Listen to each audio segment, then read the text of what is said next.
She had never seen him before in her life. But the moment 8-year-old Ivy Belrose spotted him standing in that pickup lane, calm, steady, watching the world, like a man who had already survived the worst of it, she made a decision that would change 4 lives forever. She ran to him, threw both arms around his waist, pressed her face against his jacket, and called him Daddy. The man she grabbed was a complete stranger, a Navy SEAL who had buried his old self 6 years ago, a widowed father just trying to get through another's Tuesday. What happened next was something none of them would ever forget.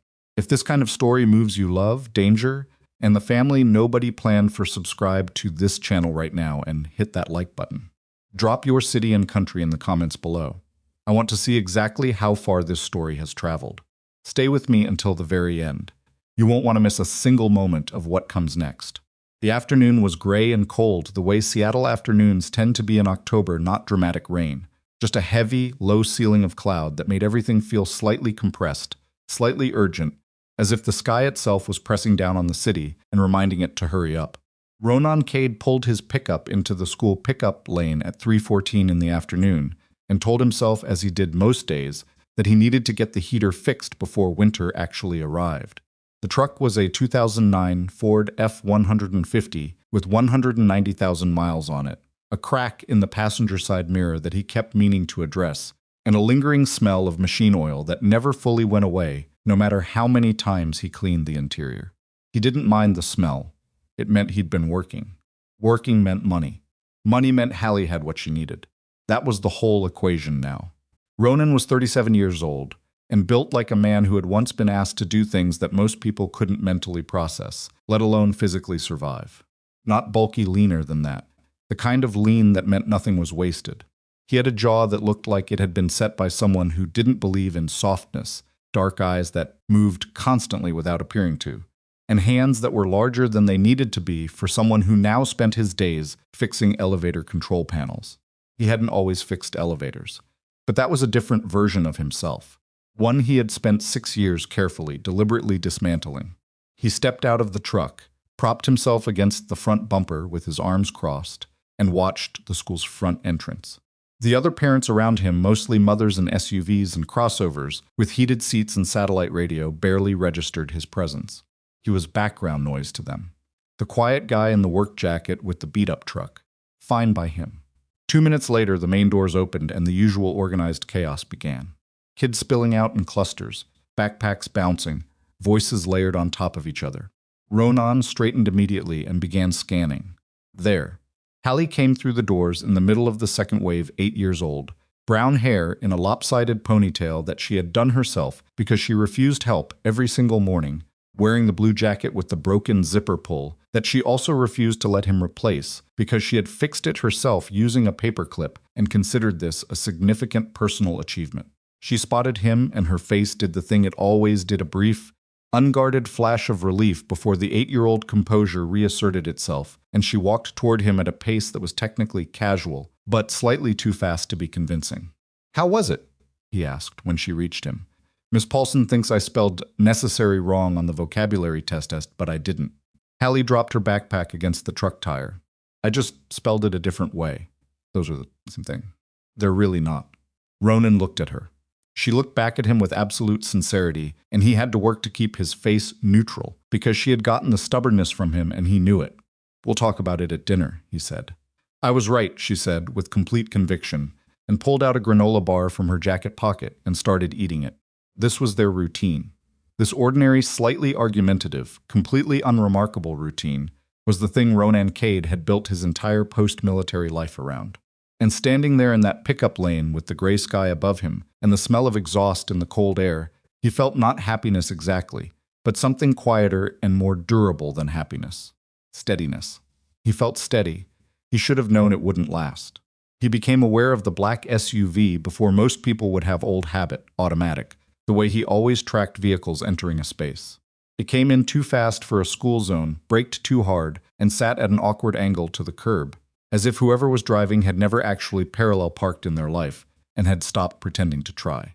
The vehicle was a Mercedes GLS current model, the kind of black that absorbed light rather than reflecting it. The rear windows were tinted past legal limit in Washington state. It had a driver in a dark jacket and a second occupant in the front passenger seat who was also scanning the surroundings, which meant security detail, which meant the person in the back was someone who needed one. The rear door opened before the driver had fully engaged the parking brake. A small foot appeared first, then a little girl. She was about Hallie's age 8, maybe 8.5. Dark hair cut to her shoulders, wearing a school uniform that had come slightly undone at the collar. She had the kind of face that looked like it was built for laughing, although right now it wasn't doing that. Right now she was scanning the pickup lane the way a person scans a space when they're trying to locate something specific, rapid, systematic, controlled for a child her age. Ronan noticed the scanning. He noticed it the same way he'd noticed the SUV. Automatically. With the specific unhurried attention that people who've been trained to read environments never fully stop applying. The girl's eyes moved across the lane. They landed on Ronan. They stopped. Ronan watched her face change. Not in a way that was easy to describe. It wasn't recognition, he was certain of that. It was something else. Something more instinctive than recognition. Something closer to the way a person spots shelter in a storm. She took one step toward him. Then she ran. She covered 30 feet in about 4 seconds, which was fast for a child that size, and then she hit Ronan's midsection with both arms and held on. Hard. Ronan's arms came out from his sides, automatically old training, the instinct to create space, and then stopped. He stood there, completely rigid, with this small, unknown person wrapped around his waist, her face pressed into his jacket, her grip locked tight enough that he could feel the tension in her arms. He didn't move. Hallie stared. Her granola bar stopped halfway to her mouth. "Daddy," the little girl said. Her voice was muffled against his jacket. "Daddy, you're here." Ronan looked down at the top of her head. He said nothing for 2 full seconds because he needed those 2 full seconds to process what had just happened, and processing time was something he rarely denied himself, regardless of social pressure. "Hey," he said finally carefully. "I don't think we've met." The girl didn't answer. She didn't let go either. Ronan heard rapid footsteps approaching from the direction of the Mercedes and looked up to find the driver mid-30s, sharp posture, earpiece coming toward him at a pace that communicated professional alarm. Right behind the driver came a woman. Ronan registered her the way he registered everything in a situation like this, immediately and completely, without his expression changing. She was about 30. Dark hair, shoulder-length, professional. Wore a charcoal coat that looked like it hadn't come off a rack and low heels that were the most practical shoes in her price bracket. She was moving with the kind of speed that was controlled enough to avoid causing panic among the other parents. But her face was doing something complicated. Somewhere between horror and fury with an undercurrent of something that looked very close to fear. "Ivy." Her voice was quiet. Precise. The kind of quiet that was more commanding than shouting. "Ivy. Let go right now." The girl Ivy pressed herself harder against Ronan's jacket. "Ivy." The woman's voice changed register slightly, and Ronan heard what was underneath the precision. Actual fear. "Come here." "I don't want to." The woman reached them. Ronan had been correctly estimating heights and weights since he was 22 years old, and this woman was 5'5", approximately 125 pounds, and currently radiating an energy that reminded him of a circuit board running 15% over its rated capacity. Functional. But running hot, she took in Ronan fully. The worn jacket, the machine oil, the old truck behind him. Hallie, who was still watching with her granola bar suspended in midair. Then she looked back at Ronan's face, and he could see her conducting a rapid calculation threat assessment. Ronan thought, and then thought, she does this regularly. She knows how to read people. "I'm going to ask you to step back from my daughter," she said. "I'm trying to," Ronan said.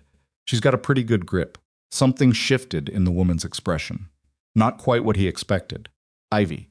She crouched down, bringing herself level with her daughter's eyeline. "Sweetheart, look at me." Ivy turned her head slightly, but didn't release Ronan. "This man isn't." She paused, and Ronan could see her choosing her words with precise care. "Ivy, you know this isn't your father." "I know," Ivy said. A silence fell over the immediate area. The driver with the earpiece had stopped about 6 feet away, watching Ronan with the particular focused attention of someone deciding whether to intervene. Ronan made a small, deliberate point of keeping his hands visible and his posture open. He'd been in enough situations to understand that the man with the earpiece was operating on training, and he didn't want to give him a reason to make a decision they'd all regret. The woman Ivy's mother straightened slowly, then why? "Because he's safe," Ivy said. Those two words landed like something thrown against a window. Sharp. Unexpected. Ronan looked down at the top of Ivy's head again. The woman looked at Ronan. Ronan looked back at her. He said quietly, "What's your name?" The woman blinked. Nobody asked her that. He could tell. Serena Belrose. The name meant something he'd seen it in financial news, the kind of headlines that occasionally came up on his phone. Tech company, medical devices, fastest growing something or other. He stored the information and kept his attention on Ivy. He crouched down slowly, bringing himself to the girl's level without forcing her to release him. "Hey," he said. "Ivy." The girl turned her head and looked at him sidelong. Ronan had a daughter. He understood a particular kind of 8-year-old face, the one where the child was very carefully deciding whether the adult in front of them could handle the truth. "You want to tell me what happened?" he asked. Ivy was quiet for a moment. "There's a man," she said. "What man?" "He watches me." She said it the way children say things they've been trying to say for a while, with relief, like setting something heavy down. "Outside school. He was there again today. He watches me when I get picked up." Ronan didn't look immediately for the man. That was the mistake people always made. He kept his eyes on Ivy. "Today too?" he asked. "He was across the street," she said, "in a gray car. He had a camera. But it didn't feel like a camera person." She searched for the word. "Like, not a normal one." "How long has this been happening?" 3 days. Maybe 4. Her grip on his jacket loosened slightly, which meant she felt safer saying it out loud than she'd expected to. She glanced at the driver. "I told Marcus. He said it was probably someone taking pictures of the building." Ronan looked at Marcus. Marcus looked like he was reconsidering several decisions. "And today?" Ronan asked. "Today he was in a different spot," Ivy said. "Closer." She swallowed. "I got scared. And then I saw you and she stopped."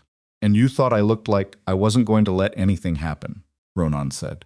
Ivy looked at him directly for the first time. "Yes," she said. Ronan nodded once. Then, very carefully, very naturally, he shifted his gaze to the street beyond the school fence. He didn't sweep, didn't scan in any way that would draw attention. He simply looked, the way a man looks when he's checking the time or watching a cloud.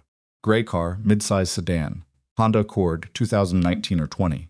Washington plates, he caught a partial before the angle made the rest impossible. Street parking north side, partially blocked by a delivery van. Driver's side window down slightly. Occupant male. Dark jacket. Baseball cap with the brim down. Camera at low angle. Not pressed to face, held slightly off, which meant a long lens. Long lens meant distance capture. Not journalism, because journalists don't hide the camera. Not typical paparazzi. Paparazzi wanted Serena, and Serena had just come from the vehicle, which would have drawn the lens immediately. The lens was pointed at the school entrance, at child height. Ronan absorbed all of this in the time it took him to breathe in and breathe out. Then he stood up. "Ivy, you can let go," he said. "I'm not going anywhere yet." Ivy released him slowly. She took a small step back but stayed within reach. Ronan looked at Serena. He could see she was trying to read him, trying to figure out what had just shifted in his face, because something had, and she was observant enough to notice it, even if she couldn't name it. "Your security chief," Ronan said, nodding toward Marcus. "What's his threat protocol for a surveillance situation?" Marcus stiffened. "I'm sorry, who are you, Ronan Cade?" He didn't elaborate. Gray Honda Accord, north side of the street, partial plate Lima Foxtrot 4. Driver male, dark cap long-range camera, low angle. Has been in position since before your vehicle arrived, which means he tracked your arrival time. The lens is pointed at school exit height, not adult height. He paused. "Your team cleared that vehicle?" Marcus said nothing. Serena said nothing. Hallie quietly. From behind him, Dad. "1 second, Hal." Ronan looked at Serena. "Your daughter was right," he said. "That's not a photographer." Serena Belrose was a woman who had built a billion-dollar company from a converted garage and 2 maxed-out credit cards. She had navigated hostile board meetings, federal regulatory reviews, and 3 separate attempts by competitors to destroy her reputation. She did not rattle easily, but her face right now told Ronan that she was rattled. "Marcus," she said, her voice absolutely level, "get the car ready." "Mrs. Belrose, right now." Marcus moved. Serena turned back to Ronan. She was measuring him differently now, not the initial threat assessment, something more complex. "You saw all that in 30 seconds, she said. "About 25, Ronan said. "How?" He picked up Hallie's backpack from the ground and handed it to her. Hallie took it without looking away from him, which meant she had read something in his posture and was waiting to understand it. "Practice," Ronan said. Serena studied him for another moment. Then she looked at her daughter. Ivy had moved to stand closer to Hallie, the two girls now standing together with the particular gravity of children who have wordlessly decided they are on the same side of a situation. She's never done that before, Serena said almost to herself. She stopped. She was scared, Ronan said. She made a decision. He reached into his jacket pocket for his keys. She made a pretty good one, as it turns out. He looked at the street one more time. The gray Accord was still there. The camera had been put away. The driver was watching the Mercedes, not the school entrance anymore. Watching it load, watching to see where it went. Ronan's jaw tightened almost imperceptibly. This wasn't finished. Whoever that man was, he had just learned that someone had made him. Surveillance subjects who get burned either disappear or escalate. Ronan didn't know which kind this one was yet, but he intended to find out. He opened the truck door and Hallie climbed in. He walked around to the driver's side. Ivy was still standing on the sidewalk, watching him. "Will you be here tomorrow?" she asked. Ronan paused. He looked at the girl. He looked at Serena, who was watching him with something that was not quite asking and not quite expecting, but occupied the complicated space between both. He looked at the gray car. "Yeah," he said. He got in the truck. He didn't look in the mirror at the sedan when he pulled out. Didn't need to. He had the plate fragment, the make, the model, and enough of a physical description to start. Beside him, Hallie ate the rest of her granola bar. "Who was that little girl?" she asked. "Her name's Ivy. She thought you were her dad." "She was scared," Ronan said. She made a decision. Hallie considered this. "Was it a smart decision?" Ronan watched the road. "Yeah," he said. "I think it was." Hallie nodded, apparently satisfied, and looked out the window at the gray Seattle afternoon. Ronan's hands were relaxed on the wheel, but his mind was already working. The partial plate came back to a rental. Ronan had expected that. He ran it through a contact he hadn't spoken to in 4 years, a former intelligence analyst named Dex, who now did private investigative work out of Tacoma and owed Ronan a favor that neither of them had ever formally acknowledged, but both of them knew existed. The call lasted 40 seconds. Dex didn't ask questions. He never did. 3 hours later, while Hallie was at the kitchen table doing homework, she claimed she'd already finished at school, Ronan's phone buzzed. Silver Lake Car Rentals. Paid cash, fake ID, good fake, not a gas station lamination job. The rental had been out for 9 days. 9 days meant this wasn't opportunistic. 9 days meant planning. Ronan put the phone face down on the counter and stood at the kitchen window for a moment, looking at the backyard. It needed work. The fence on the east side had been leaning since August, and he kept putting it off. He'd get to it. He always got to things eventually. "Dad," Hallie called from the table. "How do you spell necessary?" He told her. A pause. "That's what I wrote," she said. "I told you. You spelled it with 2 C's. That's still basically right." He didn't respond to that, and she didn't push it, which meant she knew he was correct and was in the process of accepting it on her own timeline. He picked the phone back up and looked at it for a moment. He had told Ivy he'd be there tomorrow. He had not told himself what that was going to mean. The problem with having a particular set of skills, and Ronan had always hated that framing, the clean cinematic version of it was that once you became aware of a threat, once your brain categorized a situation as something requiring response, the ability to simply step away from it wasn't really there anymore. Not fully. You could walk away physically. But the threat sat in the back of your head like a low-frequency sound, present enough to interfere with everything else without being loud enough to point at. He'd spent 6 years trying to retrain that instinct. Standing at his kitchen window, watching the leaning fence, he was aware that it had not fully retrained. He went to bed at 11. He was awake at 2, running the plate scenario in his head. He got up, made coffee he didn't need, and sat at the kitchen table with a legal pad, because sometimes writing things down was the only way to make his brain accept that it had processed them. What he had: one surveillance operative, well-resourced, professional. Fake ID implied prior planning. Cash implied someone who knew how to operate without a paper trail, or who was following instructions from someone who did. The angle of the camera child height, school entrance ruled out media. The narrow focus ruled out a general security assessment. Someone had sent this man specifically to watch Ivy Belrose. Not Serena, Ivy. That was the part that kept snagging him. Because if someone wanted leverage over Serena Belrose, and a person with her profile and her money and her company generated leverage seekers, the way a streetlight generated moths, the logical approach was to watch Serena. Monitor her movements, her meetings, her associates. Building a surveillance case on the child was a longer, more complicated operation, and it implied a specific objective. The child was the objective. Ronan put the pen down and looked at what he'd written for a while. Then he picked up his phone and found the number Serena's driver, Marcus, had quietly handed him in the school parking lot after Serena had gotten into the vehicle. Just a business card. Just Marcus's number with nothing else on it. Mark's not said a word when he handed it over. He hadn't needed to. Two men who both understood a particular kind of situation had exchanged a particular kind of look, and the card was the result of it. Ronan sent a text. Need 30 minutes with your principal tomorrow before school pickup. Somewhere private.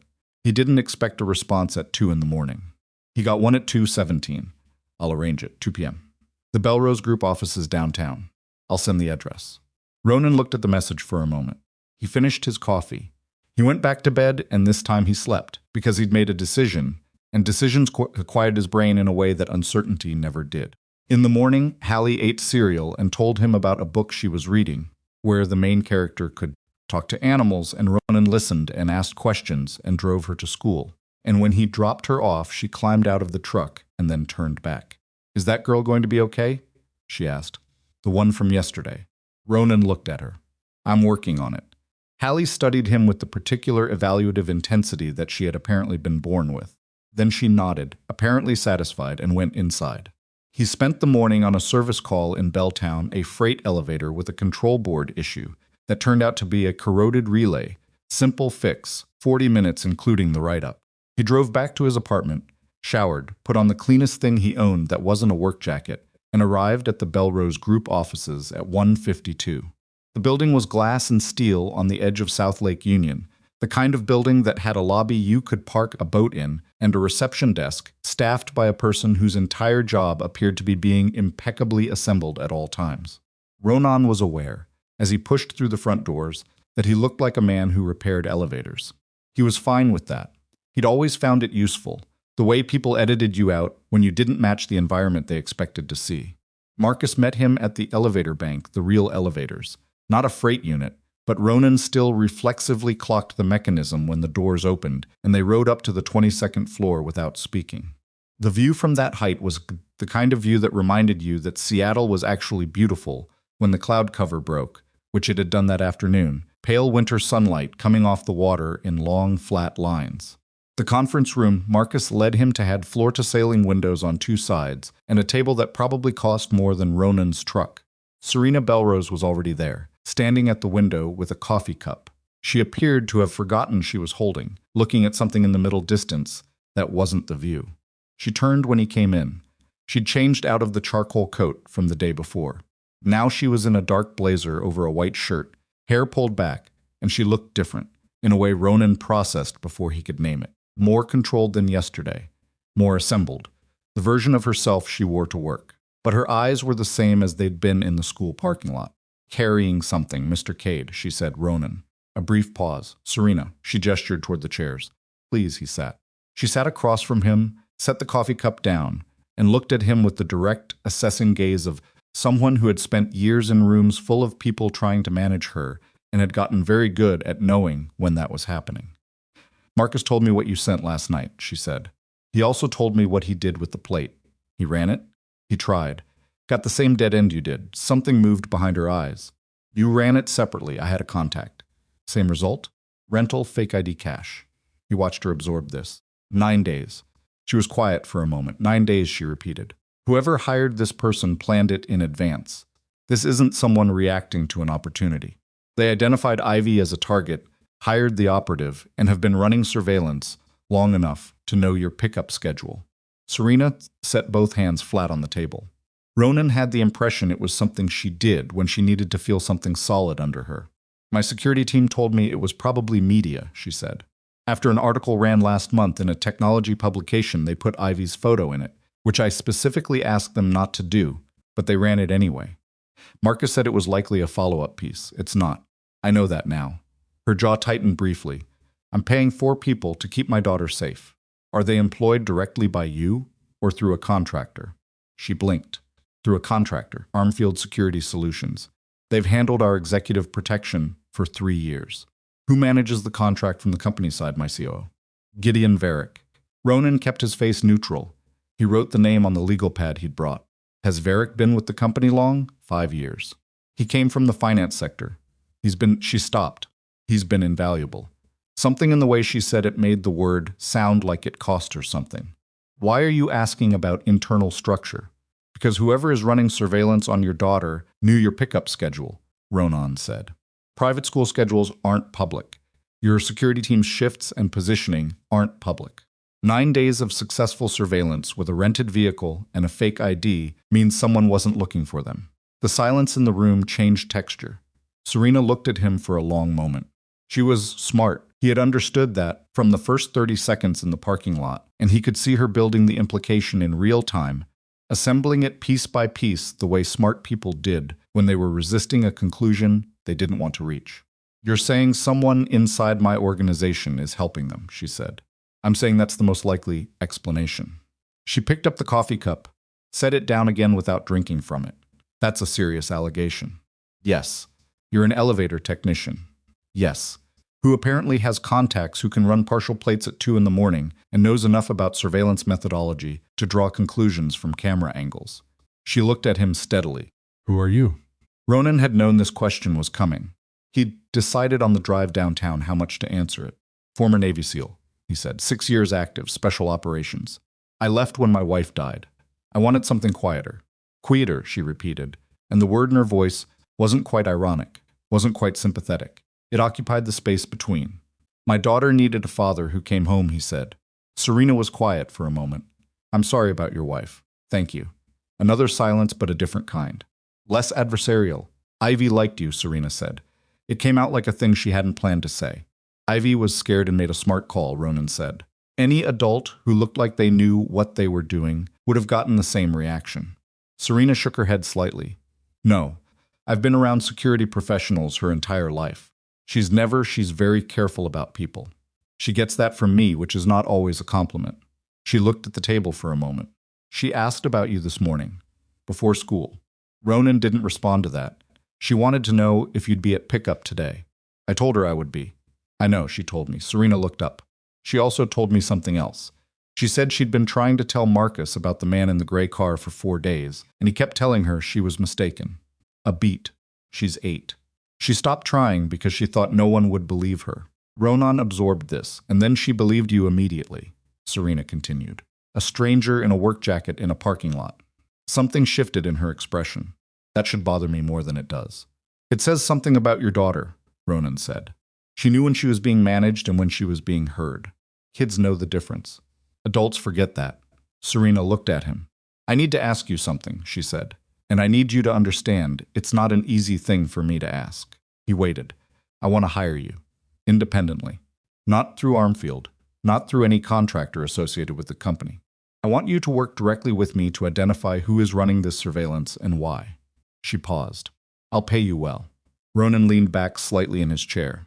No, he said. She blinked. People did not tell Serena Belrose no in conference rooms on the 22nd floor of her own building. He could see it, the slight recalibration. No, I don't need payment. And I'm not in the security business anymore. Then why are you here? Ronan thought about Ivy's face in the school parking lot. The 2-second calculation she'd run. The grip on his jacket. Because your daughter was right to be scared, he said. And because I told her I'd be there today. He put his pen on the legal pad and looked at Serena directly. I'll help you figure out what you're dealing with. I'm not going to take money for it. Why not? Because I'm not sure what this is yet. And I don't take payment for work I haven't scoped. She studied him. That's not the whole answer. He was quiet for a moment. No, he said. It's not. He didn't give her the rest of it.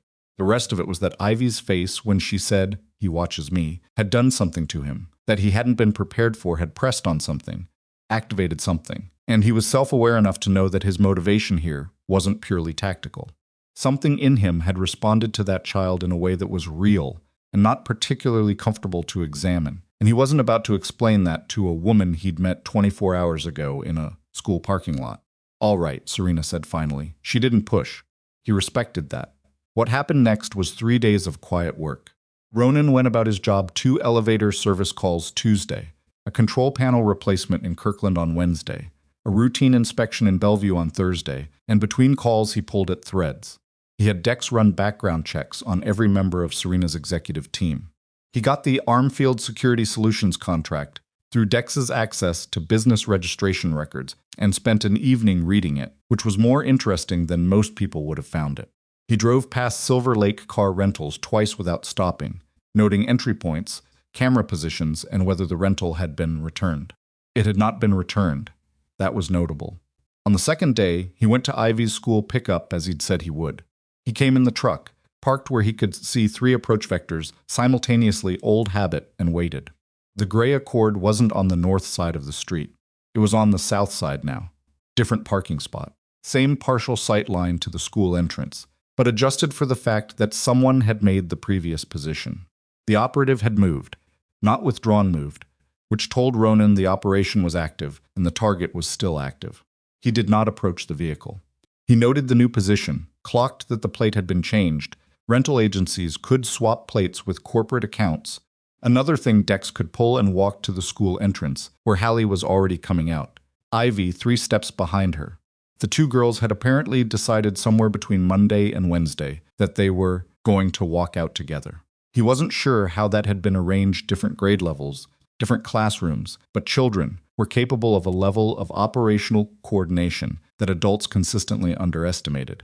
"Hi," Ivy said, looking up at him. She was slightly out of breath, which meant she'd moved fast when she saw him. "Hi yourself. Did you see him?" "South side of the street." He moved. Ivy's eyes flicked toward the street and then back to him immediately, because she'd been trying not to look for several days, and the reflex was strong. "Don't look," he said casually, the way you'd say it to anyone. "You already know he's there." She looked back at him instead. "What does that mean?" she asked. "It means he's doing his job, and looking tells him he's doing it effectively." He picked up Hallie's backpack from the ground where she'd dropped it. "You going to introduce me to your mom?" Ivy pointed behind him. He turned. Serena was there. She'd come herself today, instead of sending Marcus different coat, dark green this time, and she was carrying a leather portfolio that she looked like she'd been working out of in the car. There were faint lines around her eyes that hadn't been visible in the conference room, which meant she hadn't been sleeping well. She took in the girls together. Something crossed her face, a brief, unguarded flicker of something that wasn't concern. Closer to longing. "They figured out a meeting point," she said, not quite addressing anyone. "Looks like," Ronan said. She came to stand beside him, about 2 feet away, watching the pickup lane the way Ronan did, not with fear, but with attention. "He's here," she said. It wasn't a question. South side. She didn't look. To her credit. "Do we call the police?" "Not yet." He shifted his weight. "Here's the problem. We have a man sitting in a legal parking spot with a camera. In Washington, that's not illegal. Without a specific threat, law enforcement's hands are limited. He'll be photographed, questioned, released, and whoever hired him will put someone else in the car within 48 hours. So what do?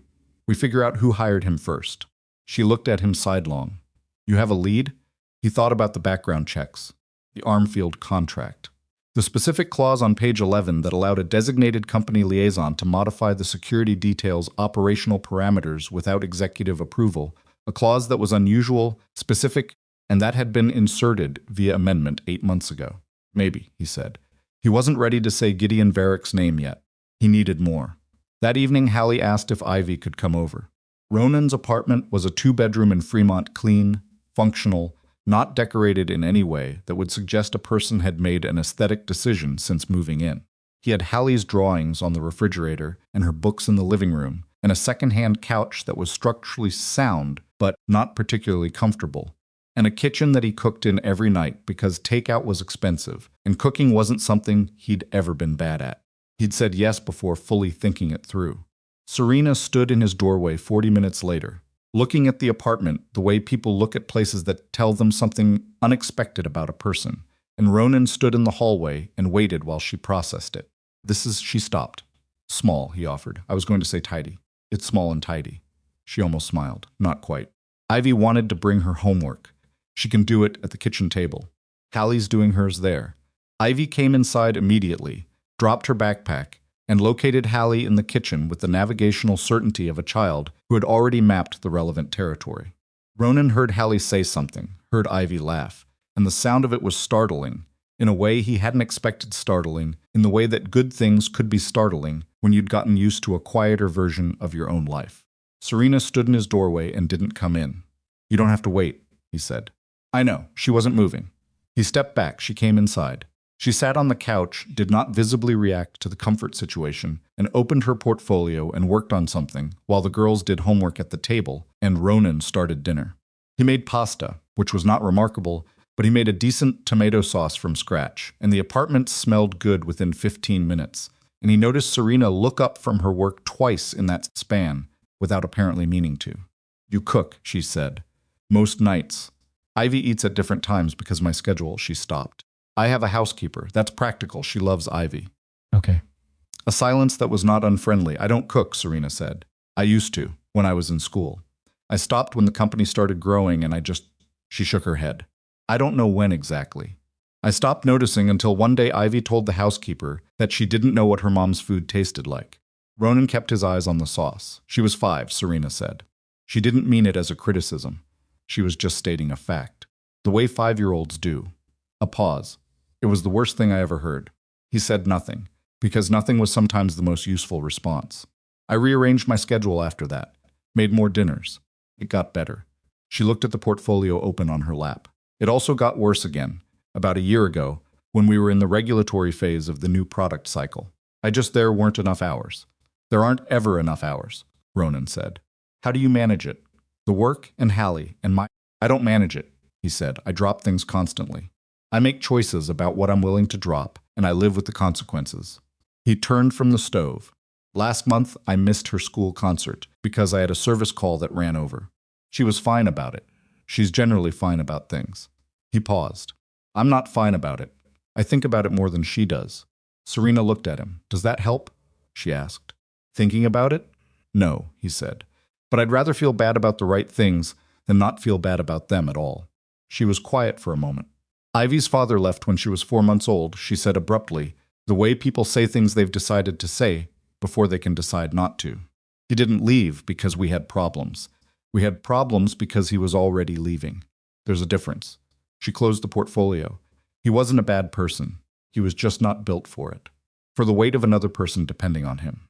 He knew it before I did." Ronan turned off the burner. "She doesn't remember him," Serena continued. "She asks about him sometimes. I answer honestly without editorializing, which is harder than it sounds." A pause. "She's never called anyone else. She stopped and then continued differently. "When she grabbed you yesterday. In the parking lot. The way she said—" "She was protecting herself," Ronan said. "It was a tactical decision." "I know what it was," Serena said. "I'm her mother. I know what she was doing." She looked at the window. She was also hoping. The kitchen was very quiet for a moment. From the table, Ivy was telling Hallie something in an increasingly urgent voice about a horse in the book she was reading, and Hallie was responding with the particular brand of skeptical attention she applied to things that interested her while pretending not to be interested, and the sound of both of them was present in the room and real and unrehearsed. Ronan put the pasta on. "Have you looked at your COO's financial records?" he asked. He said it the same way he'd said everything else, level, direct, without softening. Serena turned to look at him. "Gideon, the security contract has an amendment, page 11. It gives the designated company liaison the ability to modify operational parameters without executive sign-off. That amendment was added 8 months ago. Who requested it?" The color in Serena's face shifted. "I don't know," she said. "I'd have to check," Ronan said.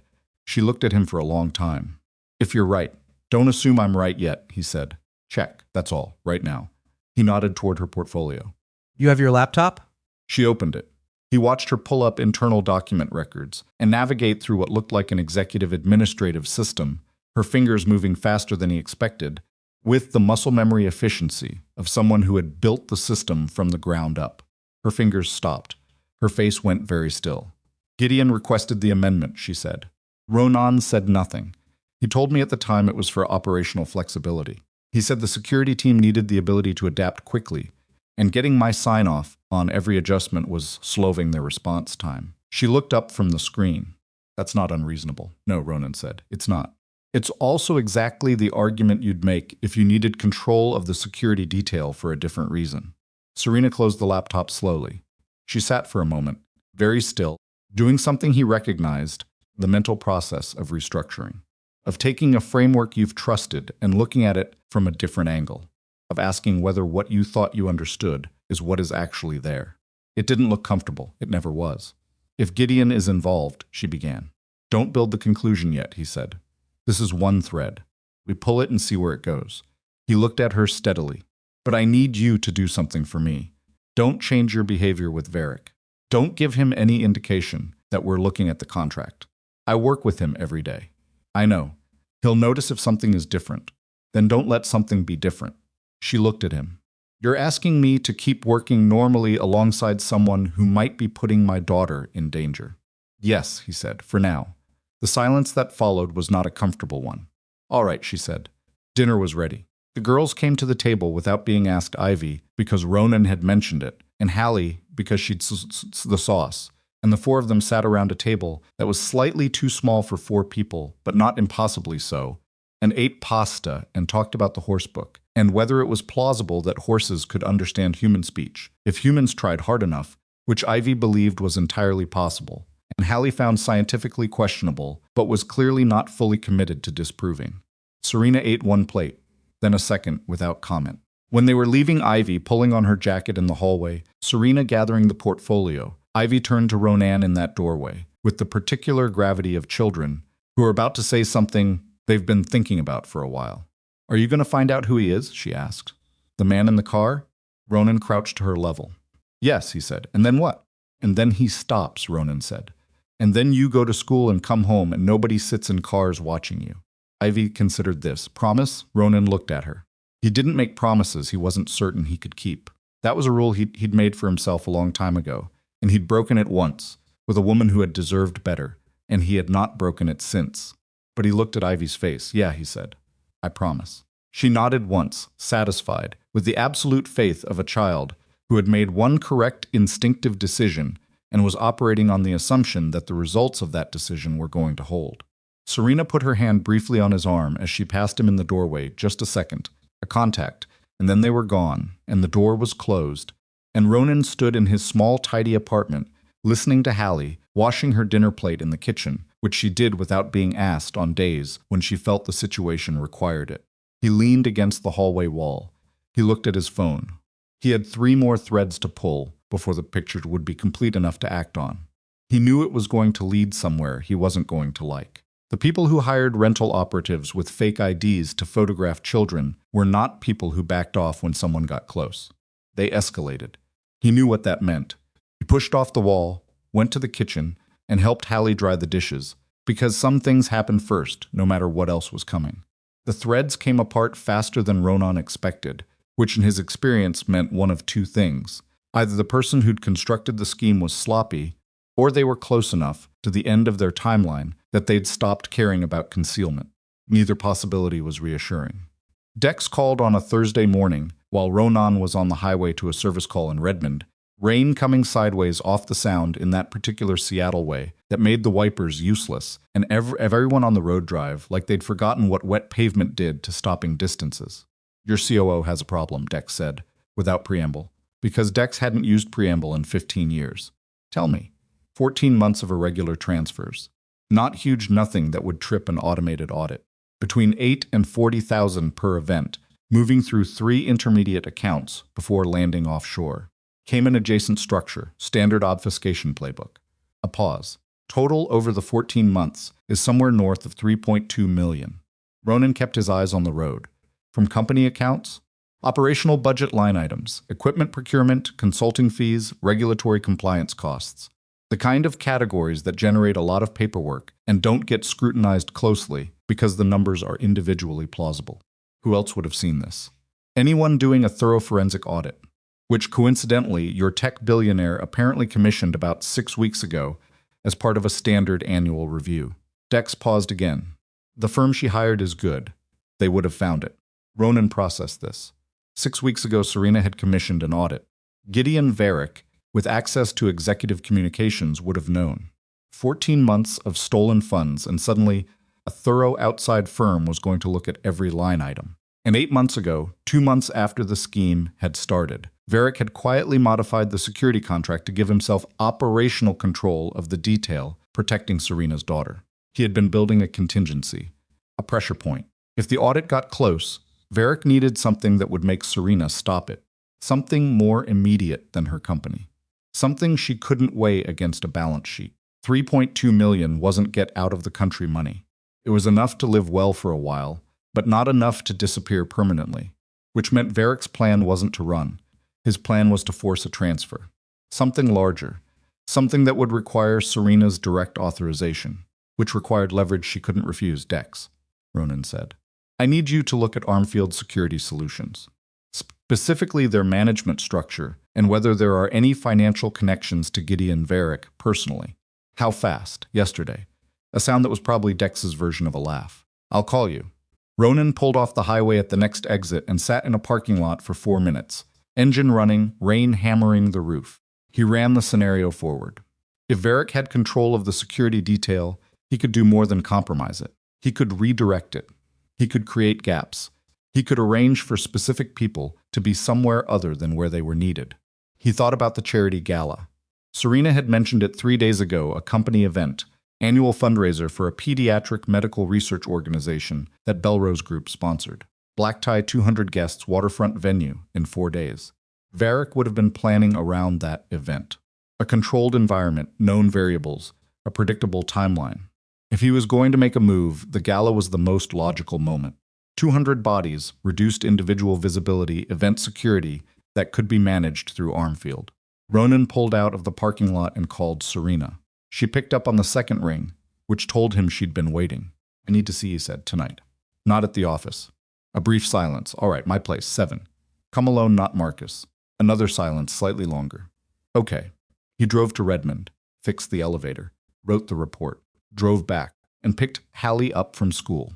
The gray Accord was gone from both sides of the street. That was new. That was the part that tightened something in his chest, because surveillance operatives didn't pull off target without a reason, and the most common reason was that the observation phase was over. They were moving toward something. He made Hallie dinner soup and sandwiches, nothing involved, his attention not fully available, and she was perceptive enough to recognize it and not push, and helped her with homework and got her to bed at 8:30. Serena arrived at 7:12, alone, no portfolio this time, in dark jeans and a simple sweater that looked expensive. Things looked expensive when they'd been made to last, rather than made to impress. She sat at his kitchen table, and he laid it out for her. All of it. The financial transfers, the timeline, the audit. The logic of the gala as an operational moment. He watched her face as he talked. He'd seen people receive bad news before, plenty of it, in plenty of contexts, and the way they received it told you a great deal about how they were going to respond to it. Some people went rigid. Some went very still. Some got loud immediately, because loudness was more comfortable than the specific silence that came from understanding something you couldn't ununderstand. Serena Belrose went very still. She sat at his kitchen table with her hands around a cup of coffee he'd made her, and she listened to all of it without interrupting, which was harder than it sounded because he could see her wanting to. He could see the questions forming and being held back, and he could see the moment when the full picture assembled itself in her head, could see it in her eyes, the specific shift that happened when a person's understanding of a situation flipped completely. When he finished, the kitchen was quiet. $3.2 million, she said, at minimum. Dex thinks there may be earlier activity using a different structure. Could be higher. 5 years, she said. He's been with the company 5 years. The transfers only go back 14 months. But that doesn't mean. It means he was careful in the beginning. Her voice was absolutely level. Dangerously level, the way water was level before it got hot. He was careful, and then something changed. The company's valuation increased significantly about 18 months ago, Ronan said, after the Series C round. Larger numbers, more activity, more cover. He got greedy. She said it without emotion, or he decided the risk was acceptable. She looked at the table. I trusted him with things I didn't trust anyone else with.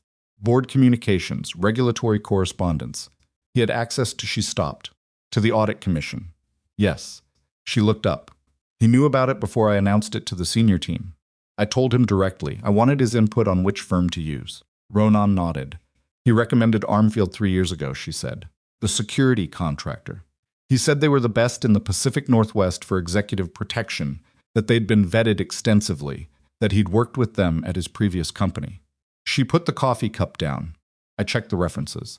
The references were probably real, Ronan said. The problem wasn't the company. The problem was the contract amendment that he wrote, she said, that I signed without reading closely enough. She said it the way people admitted things they were going to have to live with plainly, without looking for absolution. He respected that. I signed it because I trusted him. You're running a company, Ronan said. You can't read every document with the same depth. My daughter, she said. Just those 2 words. And then she stopped, because the rest of it was obvious and saying it out loud wasn't going to help anything. He let the silence sit. The gala is Saturday, she said. I know, 200 guests. It's at the Harborview Pavilion waterfront venue, event management contracted through. She stopped again. Through who? She looked at him. Through Armfield's event security division. The room was very quiet for a moment. I need you to listen to me carefully, Ronan said. You cannot cancel the gala. Her eyes sharpened. Why not? Because if Varick is monitoring your communications, and if he had access to the audit commission, he may have access to more canceling, the gala tells him you know.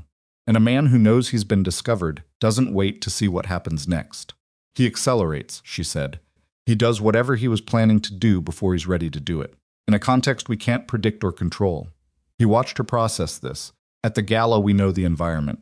We have 4 days to prepare. I can work with the venue layout, identify the gaps, position people I trust. People you trust, she repeated. You mean your contacts. I mean 2 people who owe me favors and know how to handle themselves in a crowd. He paused. I'm not running a security operation. I fix elevators. What I can do is know the building better than Varick's people do and be in the right place at the right time. And if you're wrong about the gala being the moment, then nothing happens and we hand everything to the FBI on Sunday morning. She looked at him steadily. And if you're right, he didn't sugarcoat it. Then we have a very bad night that ends with Ivy being okay. Serena absorbed that. She has to come, she said, to the gala. She always comes. It's a family event. There are other children. She looks forward to it every year. If she's suddenly not there, it signals Varick. Yes. They looked at each other across the kitchen table. I know, Ronan said. I've thought about that. What's the answer? She stays visible, and she stays within 20 feet of me the entire evening. He paused. Which means I need to be there. Serena was quiet. You'll need to be dressed for it, she said finally. I own a suit. Black tie. I own a suit, he said again with slightly different emphasis. Something flickered across her face that was almost a smile. I'll send you the address. The next 3 days were the kind of days that looked ordinary from the outside and were nothing close to it. Ronan got the venue layout from the Harborview Pavilion's own website, which published floor plans for event planners. He requested the fire code documentation through a public records inquiry, an obscure but completely legal approach that gave him service corridor, access maps, and emergency exit positions. He drove to the venue on Friday morning under the pretext of inspecting the elevator system, which was a Schindler 3300 series unit, requiring routine certification technically accurate, since he called ahead and the building manager was happy to have the inspection done ahead of schedule. He spent 90 minutes doing the inspection and approximately 45 minutes that had nothing to do with the elevator. He memorized the loading dock access on the northwest side, the service corridor that ran beneath the main hall, the 2 stairwells that connected the underground parking level to the event floor, the position of the Armfield security team's checkpoint, which was at the main entrance and the east side terrace, leaving the northwest service entrance and the parking garage elevator bank, covered only by a single camera, whose blind spot he identified in about 30 seconds. He called Dex again that night. I need 2 bodies Saturday evening. Venue is Harborview Pavilion. Dress code is black tie, which I'm sorry about. Dex made a sound. You're kidding. You own a tux. I own a tux from 2015 that no longer fits the same way. Then the tux will look like it's been lived in, Ronan said. That's fine. I need people who look like guests, not like security. Who's the second? Ronan thought for a moment. Call Petra. A pause. Petra Wills? She's in Portland. She'll drive up for this. You sure? Tell her, I asked. She'll drive up. He was right. Petra Wills called him directly 30 minutes after Dex made contact former Army counterintelligence, now doing private investigative work and occasional contracted security assessment, compact and unremarkable looking, in a way that was genuinely useful in crowd environments. What are we dealing with? She asked. He laid it out. She asked 3 precise questions, none of them unnecessary. He answered them. Saturday, she said. I'll be there by 6. In between logistics, the ordinary life continued because it had to. Hallie had a school project due Friday, a poster about a historical figure of her choice, and she had chosen Amelia Earhart, which Ronan thought was a good choice and told her so. She spent Thursday evening cutting photographs out of printed pages and arranging them on a piece of poster board with a focused intensity that reminded him, in a way he didn't examine directly, of her mother. He sat at the table and cut things out when she handed him things to cut, and listened to her recite facts about early aviation with the cadence of someone who had read the same passages enough times to believe them fully. She just disappeared, Hallie said. They never found her. No. Doesn't that bother you? He thought about it. A little. Me too, she repositioned a photograph. But she still did the things before that. The crossing and all of it, even if the ending was bad. Yeah, he said. The ending doesn't cancel out what came before. Hallie looked at him briefly, with the evaluative expression, and then went back to her poster. He didn't know what she'd concluded. He rarely did. Ivy came over Friday afternoon, because the girls had apparently decided that the previous dinner had established a precedent. Serena dropped her off and was going back to the office. Ronan could see it in the set of her jaw when she stood in his doorway.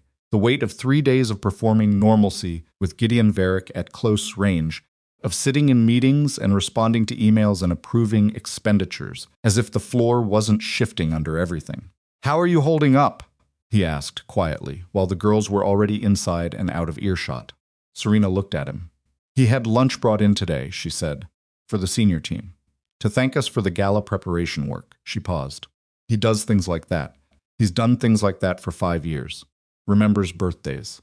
Sends flowers when people's parents are in the hospital." She shook her head. "I keep waiting to see the seam. The place where the person I know ends and whatever this is begins." "It may not have a seam," Ronan said. She looked at him. "People are mostly continuous," he said. "The same person who remembers birthdays can be the same person who steals. It's not comfortable, but it's usually true." She was quiet for a moment. "It doesn't make it easier." "No," he said. "It doesn't." She left. Ronan stood in the doorway for a moment before closing it. From the kitchen, he could hear Ivy explaining something at volume. A storyline from the horsebook had apparently become complicated in ways that required immediate narration, and Hallie's lower voice, responding with the skepticism and underlying engagement that characterized all of Hallie's important conversations. He went to the kitchen and started making dinner. Saturday came like Saturdays do when something is waiting at the end of them, each earlier hour ordinary, to the point of feeling deliberate about it, as if the day itself was building spacing around the evening. He dropped Hallie at a friend's house, Clara, from her class, whose parents he knew well enough to trust with the information they had an event to attend and might be late, and drove home and stood in front of his closet for a moment, looking at the suit. It was a navy suit, not black, which was technically wrong for black tie, but was what he had. He'd bought it 18 months ago for a veterans organization dinner he'd been asked to attend and hadn't wanted to attend and had left early. It fit adequately. He found a white dress shirt with no visible damage, a dark tie that was the wrong shade of dark but in a dim venue would pass, and shoes that needed polishing, which he did in the bathroom with a cloth, and the small tin of polish he kept in the cabinet above the toilet for reasons he couldn't precisely remember. He looked in the mirror. He looked like a man who had put on a suit because the occasion required it. Fine. He drove to the Harborview Pavilion at 5:30, 2 hours before the event, and walked the building again in the suit, which was actually useful because the space looked different in events set up round tables, floral arrangements, a string quartet doing a sound check in the corner, caterers moving through the service corridor in that particular focused rush of professional event staff. He recalibrated his spatial map for the altered environment. Noted 2 new variables, a portable bar setup against the west wall that partially blocked the sightline from the main entrance to the terrace doors, and a photo backdrop installation near the east corridor that narrowed the passage. He found the underground parking garage and walked it. 12 vehicles already, mostly early staff arrivals. The elevator from the garage to the event floor was the Schindler unit he'd inspected Friday morning. He stood in front of it for a moment, looked at the access panel, and noted which floors it served and how the emergency stop functioned. Old habit. He went back up. Petra was waiting near the service entrance at 6:02. She'd arrived before she said she would, which he'd expected, because people who had been trained the same way he had were constitutionally incapable of being exactly on time when something was actually at stake. She was wearing a dress that was appropriate for the event and had the look of someone attending an event they found professionally interesting. Dex arrived 7 minutes later in the tux from 2015, which did fit differently than it once had, but in a way that suggested consequence rather than carelessness, and he carried himself the way Dex always carried himself, like a man who had seen enough that the current situation was merely the current situation. Ronan briefed them both quickly and practically. Petra took the south terrace and the east corridor. Dex took the main entrance flow and the crowd perimeter. Ronan took the northwest quarter, the loading access, the garage elevator, the service corridor below. The positions meant Dex and Petra were visible and he wasn't, which was the correct allocation. Guests began arriving at 7. Serena came at 7:15 in a gown that was deep blue-black and severely simple, the kind of dress that required nothing additional and knew it. She had Ivy beside her, hair done up for the occasion in a way that Ivy had clearly had opinions about it, was slightly uneven at the back, which Ronan suspected was the compromise position after negotiation. Ivy was wearing a dark green dress and the expression of a child who was both genuinely excited about the dessert table and running a parallel assessment of everyone around her that she would not have described as such. She found Ronan within 30 seconds of entering the room. She crossed to him immediately, which he'd expected. "You look different," she said, looking up at him. "Different how?" She considered this seriously. "Like you, but in a costume." "That's accurate." "Are you working tonight?" He looked at her. He had decided in the days prior that he was not going to treat Ivy as someone who needed to be managed or misdirected. She was 8, not oblivious, and the worst thing he could do was give her false reassurance while real variables were active. "I'm keeping an eye on things," he said. "Yes." She absorbed this with a nod that was very composed for her age. "Is something going to happen? Maybe. Probably not." He paused. "Ivy, I need you to do something for me tonight." "Okay.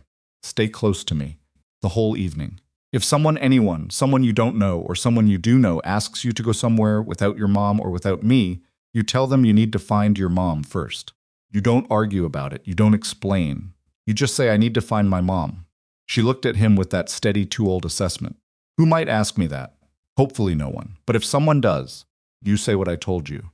She was quiet for a moment. "Is it Mr. Varick?" Ronan went very still. "Why do you ask that?" Ivy looked across the room to where Gideon Varick was standing near the bar, talking to 2 board members, holding a champagne glass, and laughing at something with the ease of a man entirely comfortable in his own professional environment. He was 52, silver-haired, with the specific polish of someone who had spent decades in rooms like this one. He did not look like what Ronan knew him to be. "He looks at me sometimes," Ivy said. "At the office when Mom takes me there. He looks at me like she searched for the word. Like I'm a door. Like he's wondering if it's locked." Ronan looked at her. Children perceive things that adults had learned to dismiss. He knew this. He'd known it as a parent, and he'd known it operationally. The instinct hadn't been entirely retrained, just reshaped. "Stay close to me," he said again. "That's all you have to do." She nodded. Serena materialized beside him, having crossed the room with the social fluency of someone who had been navigating events like this. For a decade, she'd stopped twice to speak to guests, shaken 2 hands, accepted a champagne glass she wasn't drinking from. She looked at Ivy, then at Ronan's face. "She knows," Serena said quietly. "Some of it." Serena looked at her daughter with an expression that Ronan recognized. It was the specific combination of pride and grief that parents experienced when their children turned out to be more capable than childhood should require them to be. She put her hand briefly on Ivy's shoulder. Ivy leaned into it slightly without looking up, and the gesture was so practiced, so automatic, the particular body language of 2 people who had learned each other's weight, that something in Ronan's chest did a thing he didn't look at directly. The evening moved forward. It was a good event, objectively the kind that came together, because enough experienced people had planned it carefully, and enough things hadn't gone wrong yet. The food was excellent. The string quartet gave way to a small jazz ensemble. The lighting was warm enough to make the harbor view through the west windows look deliberate rather than just geographic. Ronan moved through it like a ghost. He stayed in the northwest quarter primarily, checking in with Petra by text and Dex by sight. He drank 1 glass of water that looked like it could be something else, ate nothing, and kept Ivy in his visual field at all times, while managing not to make it obvious to anyone who wasn't paying close attention. At 9:15, nothing had happened. At 9:30, Ronan began to recalibrate. He had been so certain about the gala that the absence of anything made him re-examine his certainty, which was the right thing to do. He pulled his phone and checked his messages. Nothing from Dex, nothing from Petra, nothing from Dex's contact, who had been monitoring Varick's communications for the past 48 hours, through methods Ronan had not asked Dex to detail. He looked across the room. Varick was talking to Serena now. She had her public face on, attentive, warm in a professional way, responding to something he'd said with the appropriate body language. She was very good at it. Ronan watched her for 5 seconds and saw nothing that would tell him she was performing. He looked for Ivy.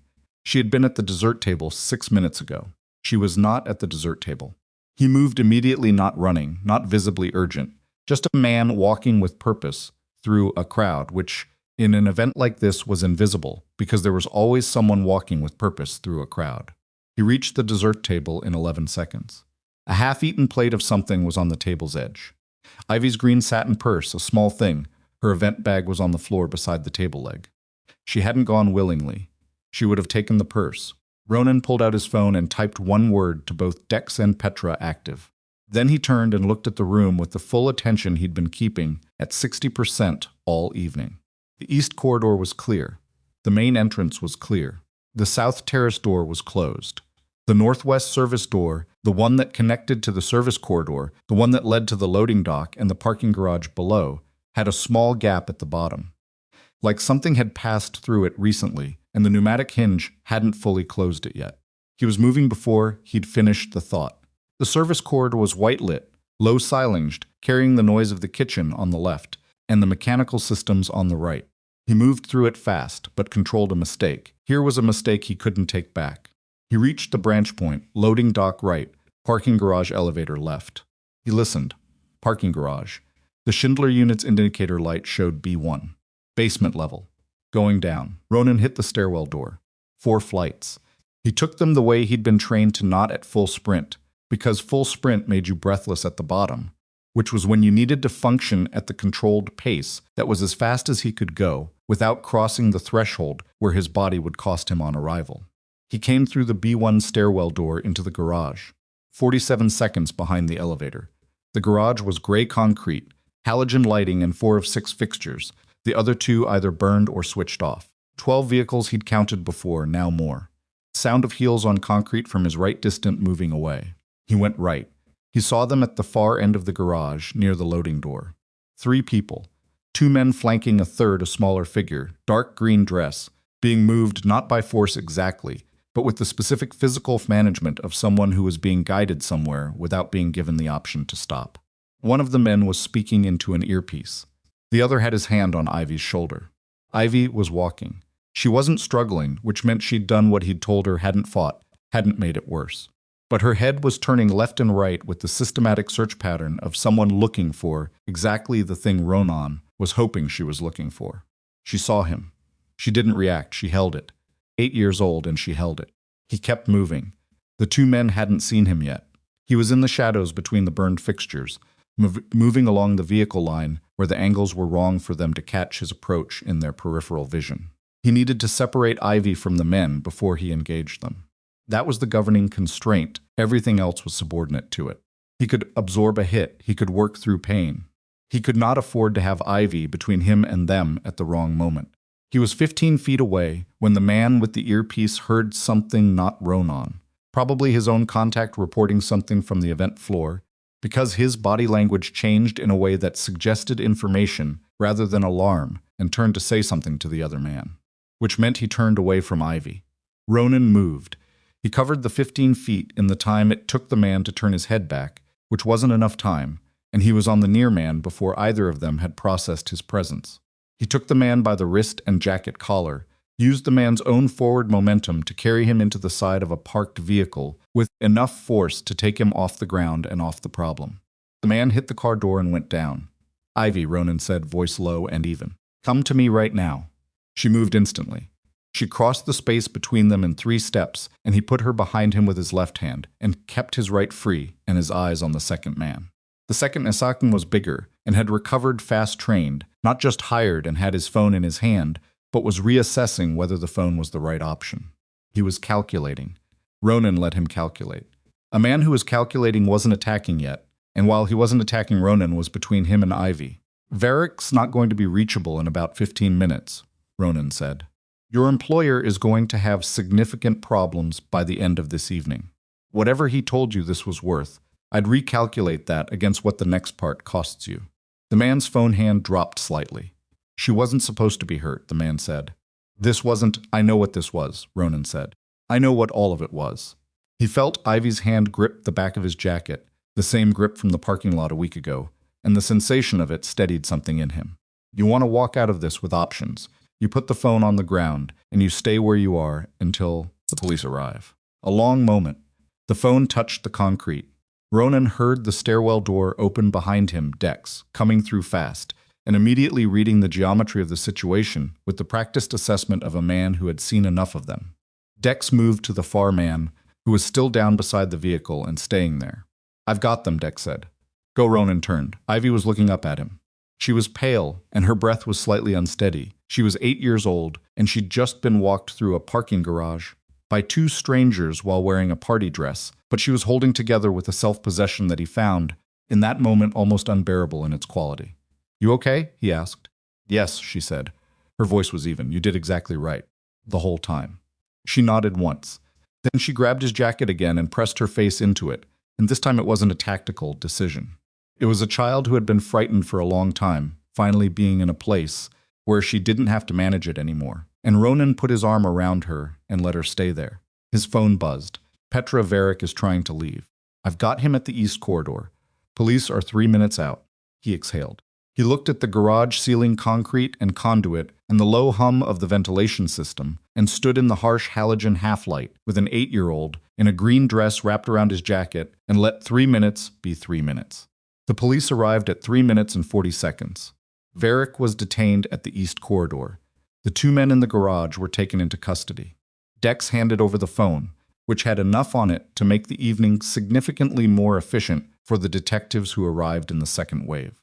And Serena came through the stairwell door at a pace that suggested Marcus had not been able to keep up with her, and she crossed the garage in the kind of stride that has nothing to do with propriety or occasion, and when she reached Ivy, she went down to her knees on concrete, without appearing to notice the concrete existed, and she held her daughter the way people hold things they came close to losing. Ronan stepped back. He gave them the space. He stood in the gray parking garage with his suit jacket that wasn't quite for black tie, in the bad lighting, with his hands at his sides, and watched Serena hold Ivy, and felt the particular weariness that came at the end of things, not the drama, not the aftermath, just the simple physical exhaustion of a body that had been running at operational capacity and was now being told it could stop. After a while, Serena looked up. Her mascara had tracked slightly under one eye. She didn't appear to have noticed. She looked at him across the garage with the expression of someone who had just lived through an hour that had reorganized their interior furniture, and she said nothing, because there wasn't language for what she was trying to say, and she was smart enough to know that. Ronan nodded once. She nodded back. Ivy pulled her face from her mother's shoulder and looked at him. You were here, she said. I was here, he said. She looked at him for a long moment, that same assessing too clear look she'd had in the school parking lot when she'd made her first decision about him, and then she leaned back into her mother's shoulder and closed her eyes. From somewhere above them through the concrete ceiling, the jazz ensemble was still playing. The detectives were there until 2 in the morning. Not at the garage. They moved everyone upstairs within the first 20 minutes. To a private event room the venue manager opened with the shell-shocked efficiency of someone who had never previously needed to know where the private event room was during an active police investigation. The guests were gone by 11, ushered out through the main entrance with the careful, calibrated messaging of the two communications comm staff. Serena kept on retainer for exactly this category of situation, which said a great deal about the kind of life she had been living before this evening and what it routinely required of her. Ivy fell asleep on a catering table pulled against the wall, using Ronan's jacket as a blanket. He noticed she was asleep before anyone else did. He'd been watching her the way he watched things when he was responsible for them, not continuously, not with visible intensity, but with the peripheral consistency of someone who never fully let a variable drop. She'd been sitting beside her mother on a folding chair, answering the detective's questions with the focused co-perspiration of a child who had decided that being helpful was the best available option. She described both men in the garage with a specificity that made the detective's pen slow down and then move faster. And then, somewhere around the third round of follow-up questions, her answers had started getting slightly shorter, and the spaces between them slightly longer. And then her head had gone sideways against Serena's arm, and then she was asleep. Serena had kept perfectly still so as not to disturb her. She sat there for 40 minutes with her daughter's head on her arm, answering questions about Gideon Varick's financial access and the Audit Commission and the Security Contract Amendment in a voice that was composed and specific, and gave the detectives everything they needed in the exact order they needed it, while her daughter slept against her shoulder, and her mascara had dried into 2 faint tracks below her left eye that she still hadn't noticed. Ronan sat across the room and watched this and didn't say anything, because there was nothing to say. He gave his own statement in 2 segments. One, to a detective named Okafor, who was methodical and thorough and wrote everything down with an actual pen in an actual notebook rather than a tablet, which Ronan found reassuring, and one to a second detective who handled the specifics of the garage confrontation and the 2 men currently in custody. He answered every question accurately and completely. He did not editorialize. He did not mention Dex's methods of obtaining the financial records, because that was a separate conversation for a separate time, and the core information would be verifiable through proper forensic channels within 24 hours anyway. Gideon Varick had been taken to a different location entirely. Ronan didn't ask where. It didn't matter to him where Varick was, as long as Varick was contained, and the people who worked for Varick were contained with him. Marcus drove Serena and Ivy home at 2:15. Ronan got his jacket back from the catering table. It had a small fold crease from being used as a pillow, and something that might have been a trace of whatever Ivy had been eating from the dessert plate before she was taken. He put it on and drove to Clara's house and rang the bell and apologized to Clara's parents, who were decent people and accepted the apology, and had already put Hallie in the guest room when it became clear he wasn't going to be back at a reasonable hour. He stood in Clara's guest room doorway for a moment. Hallie was in a borrowed set of pajamas on her back, one arm flung sideways in the complete physical abandon of a child who trusted her environment entirely. He stood there long enough to feel the thing he always felt in those moments, the specific, almost painful quality of his daughter's peace, the way it was both the thing he worked for and the thing he was most aware of, the fragility of. He drove home. He didn't sleep much, but the sleep he got was without the particular quality it sometimes had, the operational alertness that never quite switched off, the low-frequency monitoring that had been running continuously for the past week. It was quieter than that. Not restful exactly, but quieter. In the morning, he made breakfast and picked Hallie up and told her the parts that were appropriate to tell an 8-year-old, which was that Ivy was safe and the people who'd been worrying about were now dealing with the police. Hallie ate her eggs and thought about this. "Did you have to do the thing?" she asked. He looked at her. "The thing where you stop being regular dad, and you're the other one," she said, with complete matter-of-factness, as if this were an established category in their household that simply hadn't come up in a while. He had not been aware that she had a name for it. "Yeah," he said, "a little." She nodded, apparently satisfied, and finished her eggs. "Is Ivy going to be okay?" "She's going to be fine." "Can she come over today?" "Give it a day or two." Hallie looked at him. "Dad, what you like her, Mom?" He picked up his coffee cup. "Eat your eggs," he said. Hallie ate her eggs with the expression of someone who had made their point and was content to let it sit. Serena called at 10 that morning. She sounded like someone who had gotten less sleep than Ronan had, which he hadn't thought possible. "Ivy slept until 9, she said. She woke up and asked for waffles, and then told me she thought the green dress was a mistake because it made her too visible in the parking garage." Ronan said nothing for a moment. "She's 8, Serena said. She's analyzing tactical visibility in parking garages. She's also asking for waffles," Ronan said. "That's a good sign." A pause. "I suppose it is," he heard her exhale. "The FBI called this morning. Apparently Varick's financial situation is more complex than we identified. There are accounts in 3 additional jurisdictions. The preliminary estimate is that the total may be closer to $6 million over the full period. He started before the 14 months, significantly before. The forensic team thinks the earlier structure was cleaner, harder to find, and the more recent got careless because he was running out of time." She paused. He thought he was going to lose everything in the audit. He needed an exit that didn't involve losing everything. And he built one using your daughter as the door. The line was quiet for a moment. "The 2 men in the garage are cooperating," she said.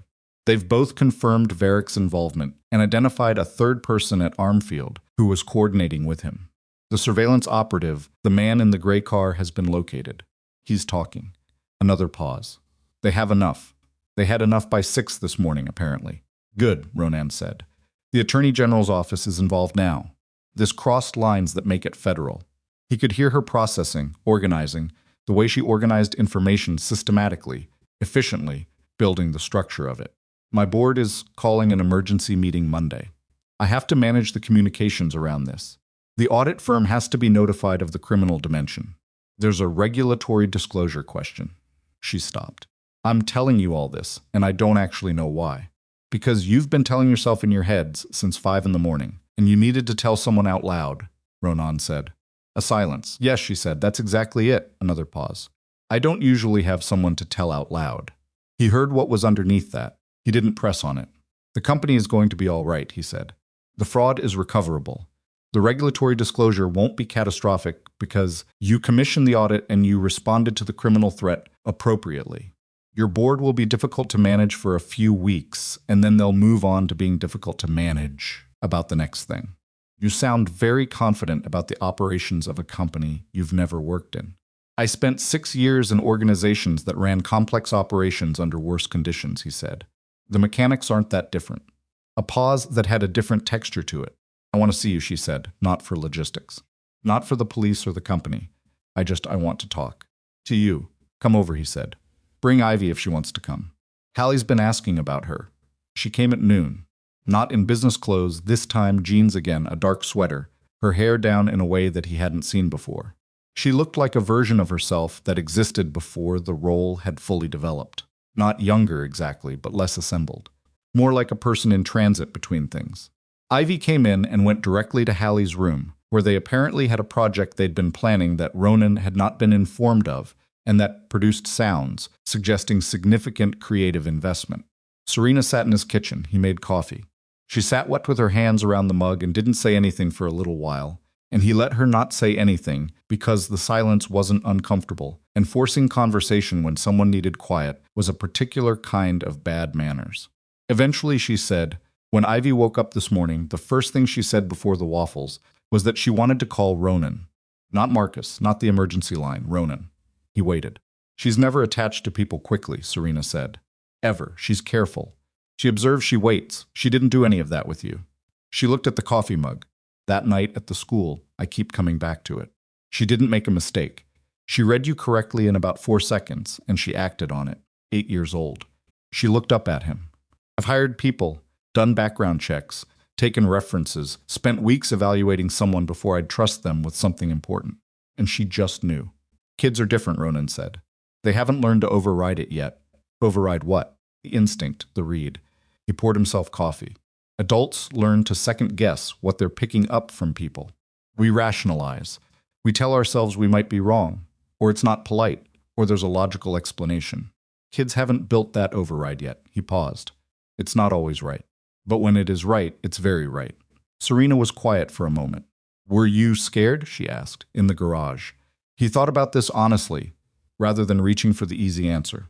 Not the way you mean, he said. There's a thing that happens in operational situations. The fear is there, but it's not in front. It's behind everything else. Useful, but not in charge. He put his cup down. When I was counting the seconds between the elevator light and the stairwell door, there was a moment. When I didn't know yet where she was in the garage. That's when. Yes, Serena nodded. I was upstairs, she said. In the event room, talking to 2 board members about the third quarter projections, and Marcus appeared at my elbow and said something had happened, and I need to come now. She looked at her hands.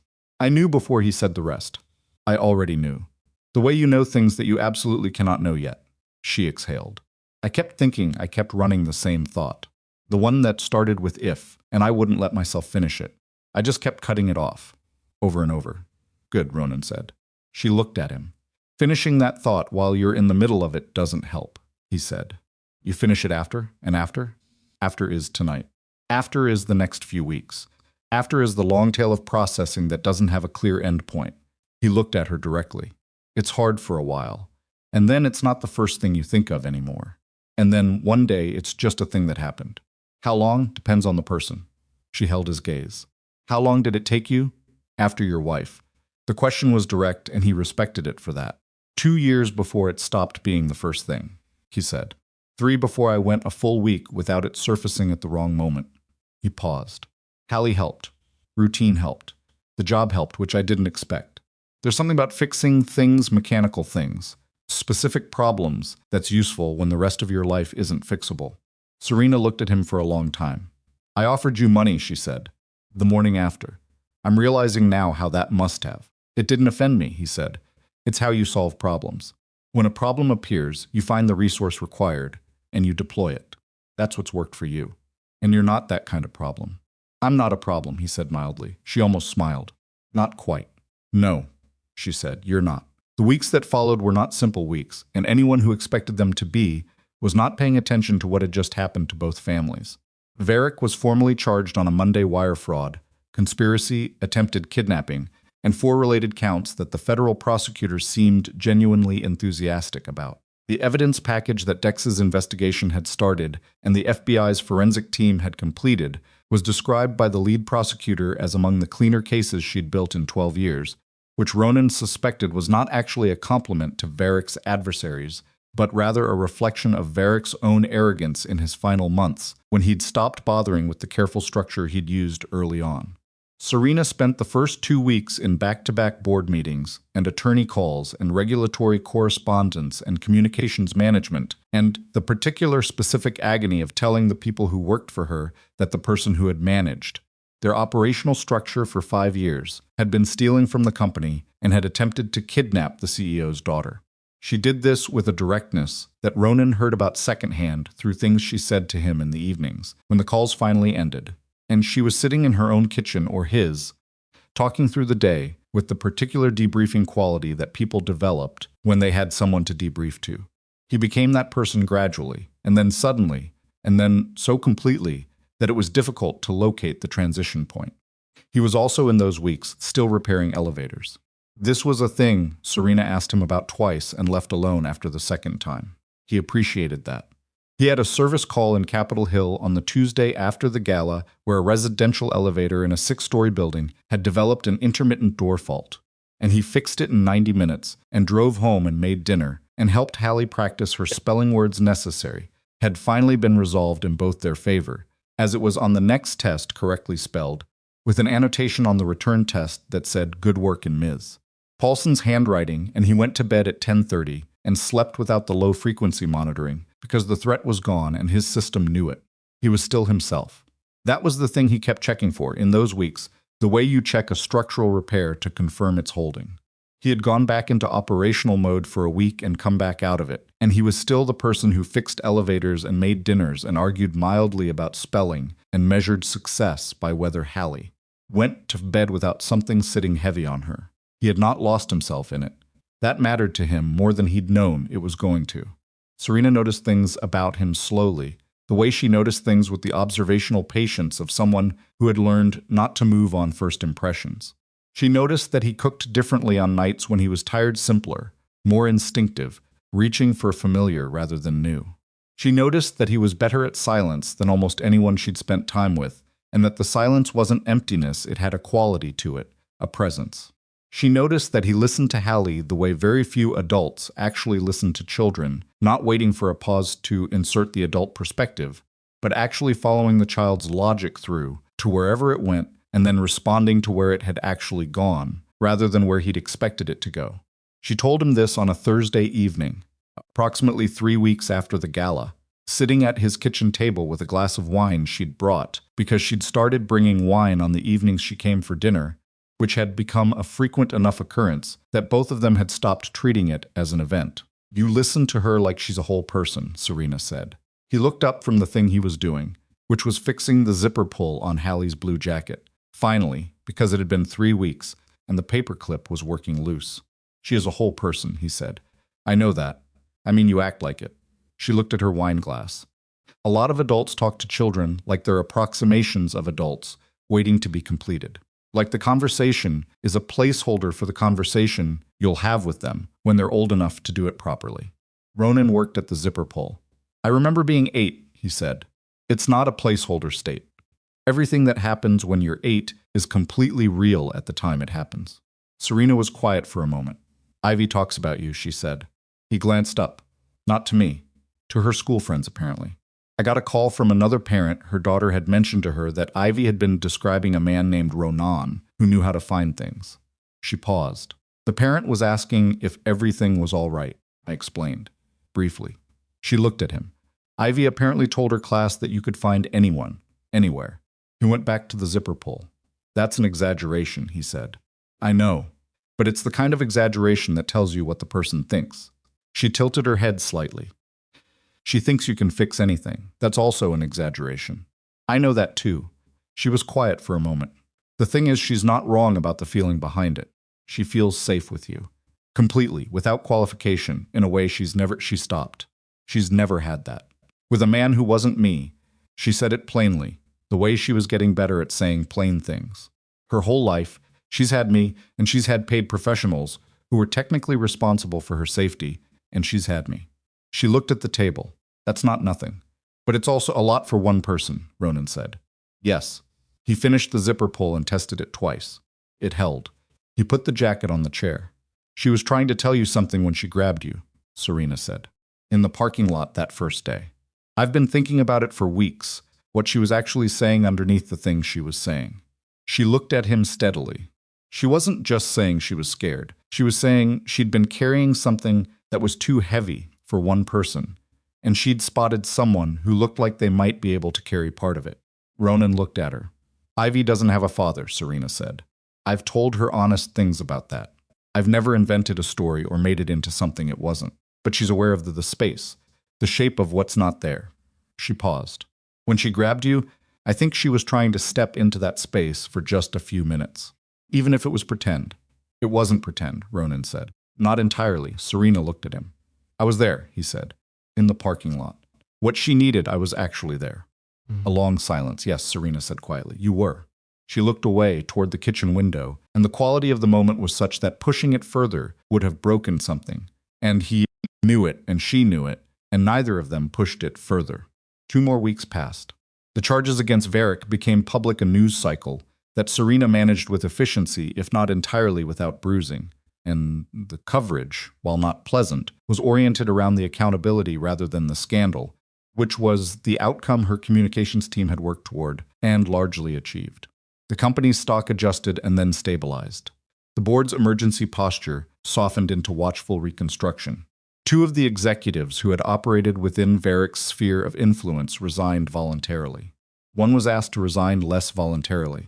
The Armfield contract was terminated, and a new security director was hired, a woman named Rachel Chow, whom Serena had recruited from a Federal Protective Services background and who came with references that Ronan checked independently before Serena finalized the hire.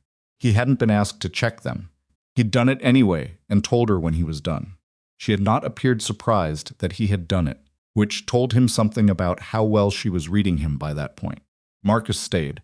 Marcus had been in the garage after all, and what he'd seen there had reorganized him in ways that made him both a better security professional and a person who now sent Ronan texts occasionally that said things like "building looks good tonight" with no further context, which Ronan understood to mean Marcus had run a sweep of something related to Serena's routine and found nothing concerning, and which Ronan received with the particular appreciation of a man who respected professional competence regardless of its original origin. Ivy had 3 sessions with a child psychologist at Serena's arrangement, not because Ivy was visibly struggling, but because Serena believed in the principle of processing things rather than waiting for the processing to become necessary, which was one of the ways she was a better parent than she gave herself credit for. Ivy reported that the sessions were fine and that the psychologist had a very uncomfortable couch but interesting questions. She did not appear to be carrying the garage in a way that was weighing on her. Children were resilient in ways that adults sometimes forgot to trust. The 4 of them fell into a rhythm. It happened the way rhythms do, not by design exactly, not by anyone sitting down and agreeing to a schedule, but by accumulation. Dinners that happened because it was dinner time and everyone was in the same place. School pickups that shifted naturally from a security measure to a logistical one, to simply a thing that happened on certain days. Weekend mornings when Ivy appeared with Hallie in the living room at 8, before Ronan was fully functional, watching something on Hallie's tablet, and Serena arrived an hour later with coffee she'd picked up because she discovered a place 2 blocks away that made it correctly. And they sat in the kitchen while the girls watched their show and talked about whatever needed talking about. Not every day, not even most days. Serena's schedule didn't allow for most days, and Ronan's didn't require it. But enough days that the absence of those days was noticeable, in the way gaps were noticeable, and something had been there long enough to leave a shape. He wasn't managing it, he told himself. He was just paying attention to it, letting it be what it was rather than deciding in advance what it should be. He'd learned, slowly and with some difficulty over the past 6 years, that deciding in advance what something should be was one of the most reliable ways to miss what it actually was. Hallie was perceptive about it in the specific, understated way she was perceptive about most things. She didn't comment directly after the eggs conversation. She asked once, about a month after the gala, whether Ivy's mom was going to keep coming for dinner, and when Ronan said probably yes, she nodded and said, "Good. She needs to eat more. She always looks like she forgot." He did not point out that Serena had a full household staff, including someone whose job involved meals. He said, "I'll keep making enough." Hallie said, "Okay," and went back to what she was doing. On an evening in December, approximately 6 weeks after the gala, Serena stayed later than usual. The girls had watched a movie, something animated, Horses, which had been Ivy's selection, and which Hallie had agreed to with the magnanimous patience of someone who was doing the other person a favor and knew it. And they'd fallen asleep in the middle of it, Ivy against the armrest and Hallie against Ivy, in the unconscious, complete way of children who were entirely comfortable.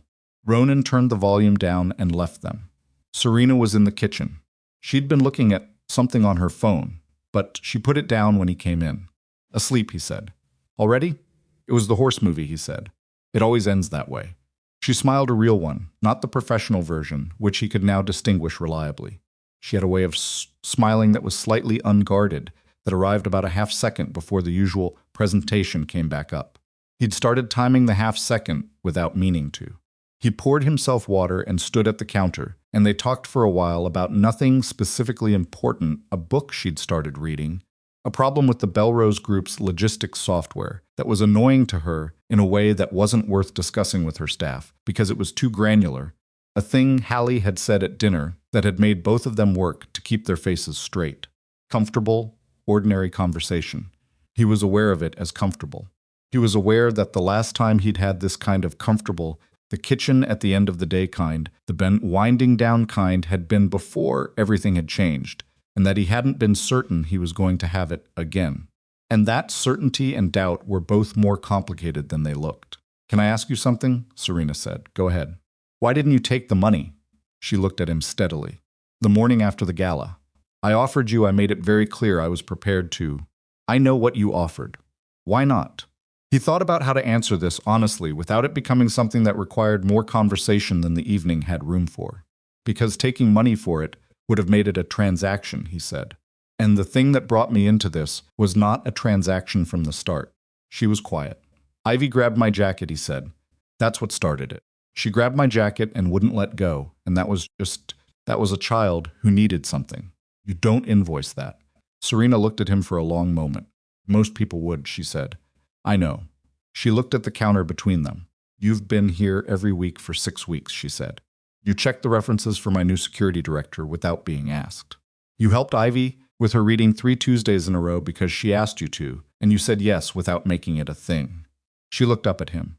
None of that was invoiceable either. "No," he said. "Wasn't." "Ronan." "Yeah," she held his gaze. The kitchen was very quiet. From the living room, he could hear the low sound of the movie still running, the volume turned to barely audible. "I'm not good at this part," she said. "I'm good at building things. I'm good at managing complexity and making decisions and moving forward when other people stop. I'm not." She looked at the counter again briefly and then back at him. "I haven't let someone in." "Not really." "Not," she stopped. "A long time." He understood she didn't mean romantically specifically, which was the easy version of the sentence. She meant structurally. The whole thing. The permission to matter, to show up, to become something in someone else's life that they couldn't simply reorganize themselves around if the situation changed. He'd been in that place himself. He was aware he might still be in some version of it. "I'm not asking for anything tonight," he said. "I'm not asking for anything in general. I'm here because I want to be here, And you know why I want to be here. And that's the whole situation. She looked at him. I know, she said. That's what's strange. She pressed her lips together briefly. I keep waiting for the part where you want something. Everyone wants something. I want coffee in the morning, and for the 405 to not be a disaster, and for Hallie to start putting her shoes in the same place more than 40% of the time, he said. From you specifically, I want... He paused. I want whatever this is to stay what it is long enough to figure out what it is. The half-second came and went. She was still smiling when it came back. That's a reasonable thing to want, she said. I think so. She looked at him steadily, the way she looked at things she was deciding about, not impulsively, not after long deliberation, but with the specific focused attention of someone who trusted their own assessment when they'd made it properly. Okay, she said. It was simple, and it wasn't, and they both knew the full weight of it. Okay, he said. They stayed in the kitchen for another hour. Not talking, mostly. Her reading something on her phone, him finishing the day's work notes he'd been putting off. The ordinary, unremarkable cohabitation of a kitchen at the end of an evening, which is its own kind of intimacy, the kind that doesn't announce itself but is unmistakably present, the kind that means something different from every other kind of closeness, precisely because it asks for so little and assumes so much.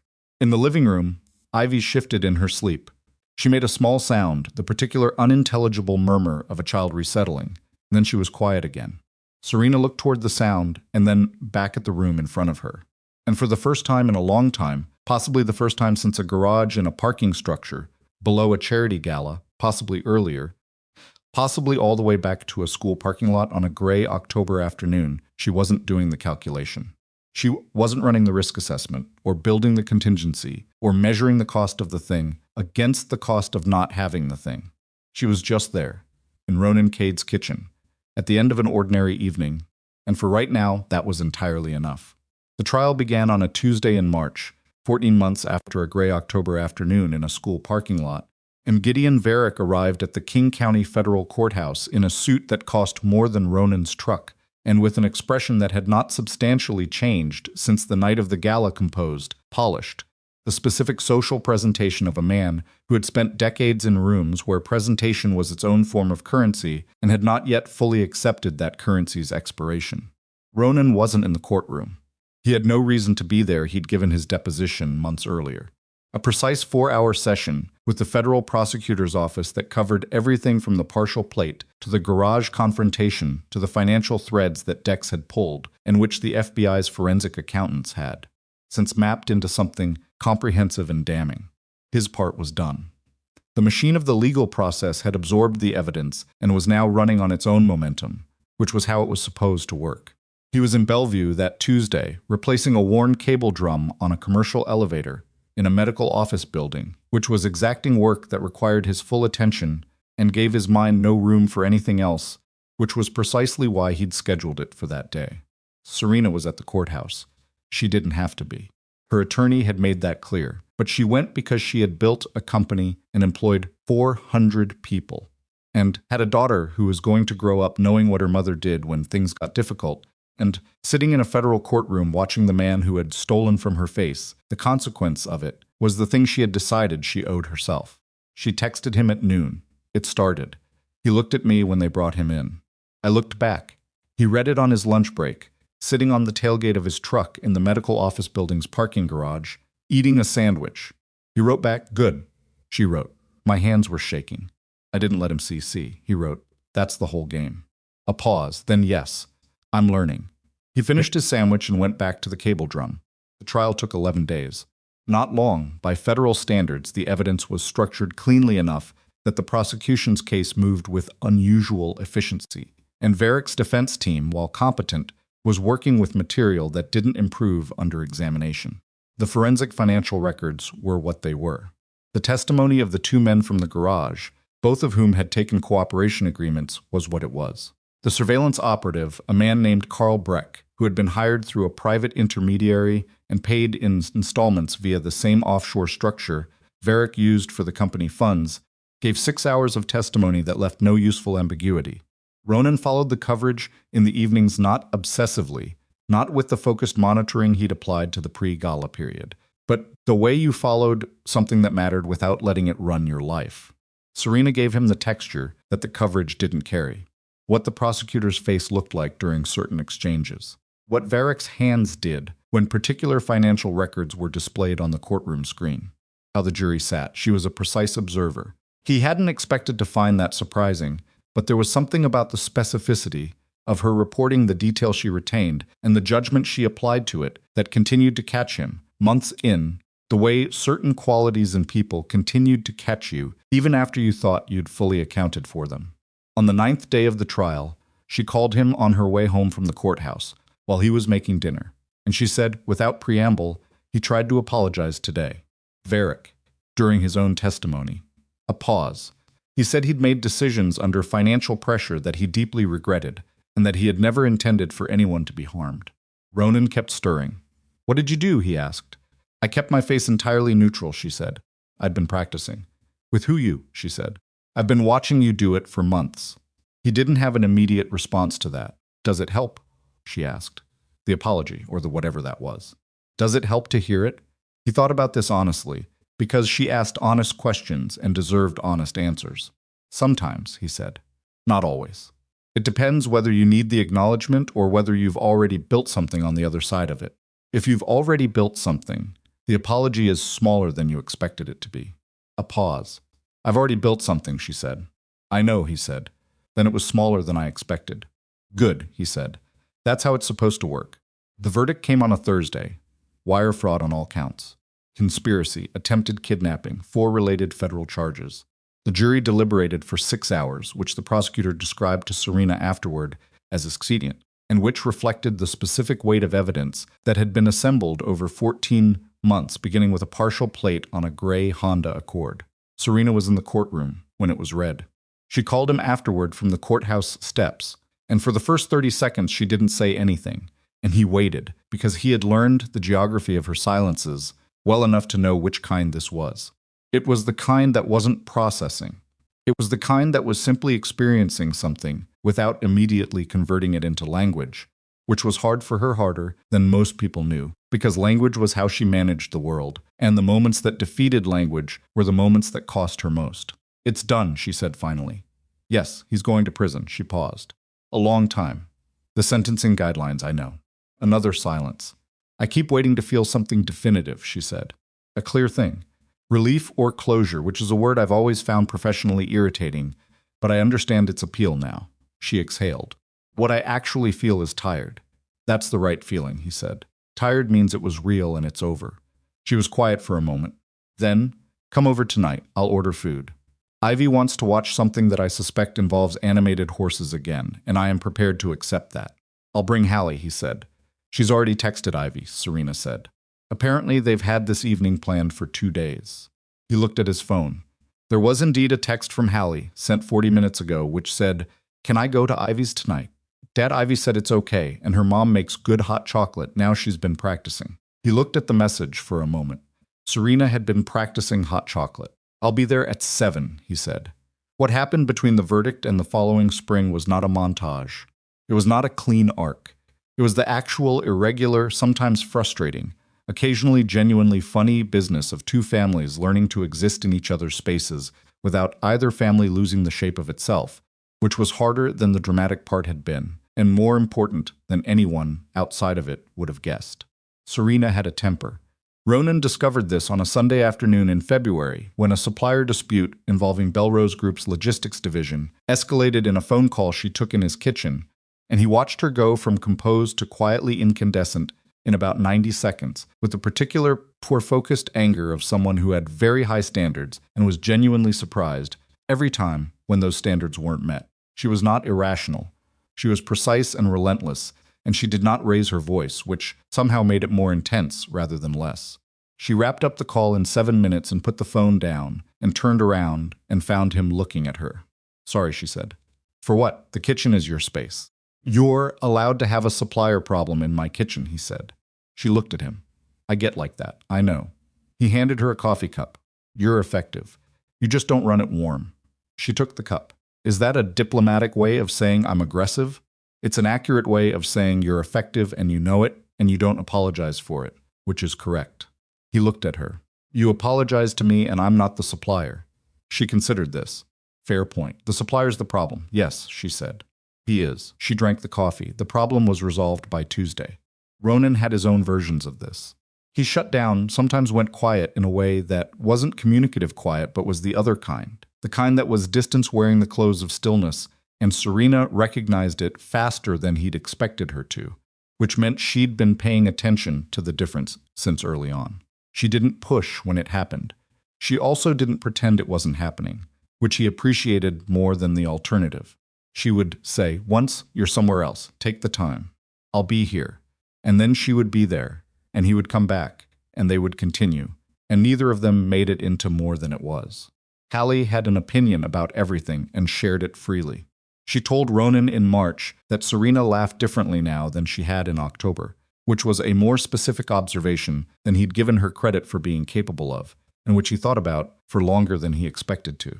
She told Ivy that the horse books were actually pretty good, which Ivy received with the gracious restraint of someone who had known this for a long time and was choosing not to say so. She rearranged the living room furniture one afternoon, while Ronan was on a service call with Ivy's assistants on the stated basis that the couch placement was inefficient. And when Ronan came home and discovered this, he stood in the doorway for a moment and then decided the new configuration was objectively better and said nothing. Ivy, for her part, had the unhurried certainty of a child who had made a correct decision and was watching it play out. She didn't push. She didn't engineer. She had already done the most consequential thing she was going to do in this story on a gray October afternoon in a school parking lot, and everything since had been, from her perspective, confirmation. She was 9 now. Her birthday had been in January, a weekend afternoon party at Serena's house, 8 of Ivy's school friends, cake that Serena had ordered, and Ronan had quietly supplemented with a batch of chocolate chip cookies that he'd made the night before. Because Ivy had mentioned 3 weeks earlier that she liked the ones he made better than store the ones, which he had filed away without comment and retrieved at the appropriate moment. Ivy had seen the cookies on the table and looked at him across the room. He'd looked back. She'd smiled and said nothing and gone back to her friends, which was exactly right. The nonprofit idea had come from Serena, which surprised him, and had come in a specific form that surprised him more. She brought it up in April, on a Sunday morning, in her kitchen, the good kitchen, the one with the large windows that caught the morning light correctly, and that he'd come to know as well as his own over coffee, while the girls were doing something in the backyard that sounded organized and possibly structural. "I want to talk to you about something," she said. He looked up from the newspaper he'd been reading, which was an actual physical newspaper, because he'd picked up the habit from his father and had never put it down, and which Serena had started reading sections of on Sunday mornings without ever specifically deciding to. "A thing I want to build," she said, "but I need a partner for it. A real one, not an employee." He set the paper down. "There's a gap in transition support for service members leaving the military," she said. "Specifically in technical fields, manufacturing, infrastructure, engineering. The skills these people carry are directly applicable. The translation is the problem. They don't know how to present what they know in civilian language, and civilian employers don't know how to read what they're looking at when they see a military record." Ronan looked at her. "I've been looking at the data for 3 months," she said. "The employment gap for veterans in the first 2 years post-separation is significant. The underemployment rate people with serious technical skills working below their capacity is worse. And it's a solvable problem. It's not a structural economic problem. It's a translation and placement problem." She looked at him steadily. "I want to build a nonprofit that addresses it. A real one, not a check-writing operation. One with operational structure and specific placement outcomes and follow-through." She paused. "I want you to run the veteran side of it." He was quiet for a moment. "Not as an employee," she said again. "As a partner. Equal standing on the board. Your experience informs the program design. My organization and access handles the infrastructure and employer relationships." She looked at her coffee.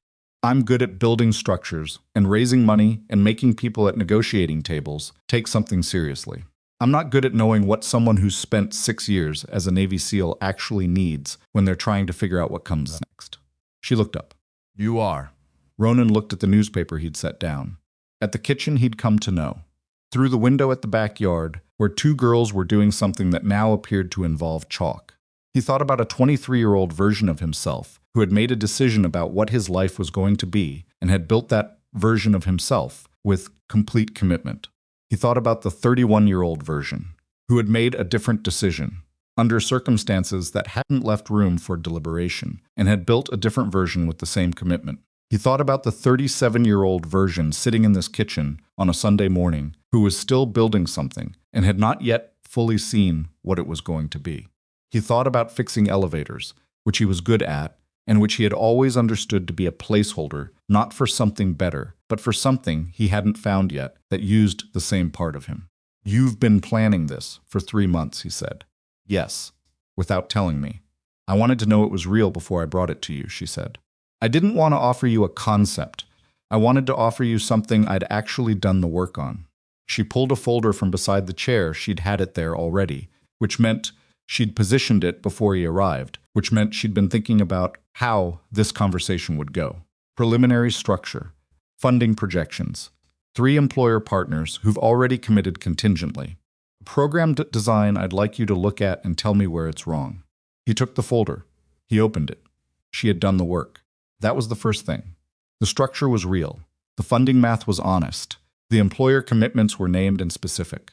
The program design was good, genuinely good, and the places where it was wrong were exactly the places where someone without the experience he had would have made plausible but incorrect assumptions about what a recently separated service member actually needed in the first 60 days of civilian employment.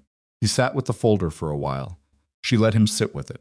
Outside, Ivy's voice carried from the backyard, something about a boundary dispute regarding the chalk design that Hallie appeared to be resolving through negotiation rather than concession, which was Hallie's standard approach to most things. "The 60-day mentorship component is wrong," he said. "Tell me how." "It's structured around skill translation. That's part of it. But the first thing someone needs at 60 days is not someone helping them translate their resume. It's someone who can tell them that the way civilian employment feels is normal, and they're not failing." He looked at the page. "The culture shock is the problem. Everything else is solvable once someone's gotten through the culture shock." Serena looked at him. "What does that look like structurally?" she asked. "Peer cohort," he said. "People at the same transition point, not mentors from 5 years out. You need the people who are 30 days ahead of you, not the people who've already figured it out and forgotten what the confusion felt like." She was already making a note. They spent 2 hours on the folder. It was the best 2 hours he could remember spending on something specific, the particular satisfaction of a real problem with real components that responded to being properly examined. She was fast, and she didn't require things to be explained twice, and she was willing to be wrong, which was rarer than it should have been in people with her level of operational confidence. "Yes," he said, when they were done. She looked up from her notes. "To the partnership," he said. Yes, she looked at him the real look, not the presentation version, and nodded once. "Good," she said. He kept the elevator work. She hadn't asked him not to, and he wouldn't have accepted that if she had, which she knew. He was good at it, and it was honest work, and there was something in the daily concreteness of it, a specific broken thing, a specific fix, a specific result you could measure that he was not ready to give up. The nonprofit work happened in the mornings before service calls, in the evenings, in the spaces that fit. He was not trying to build an empire. He was trying to build one thing that worked and would keep working after he'd stepped back from it. He understood the difference. He'd learned it the hard way. They married in September, not at a venue, not with a guest list that required a seating chart.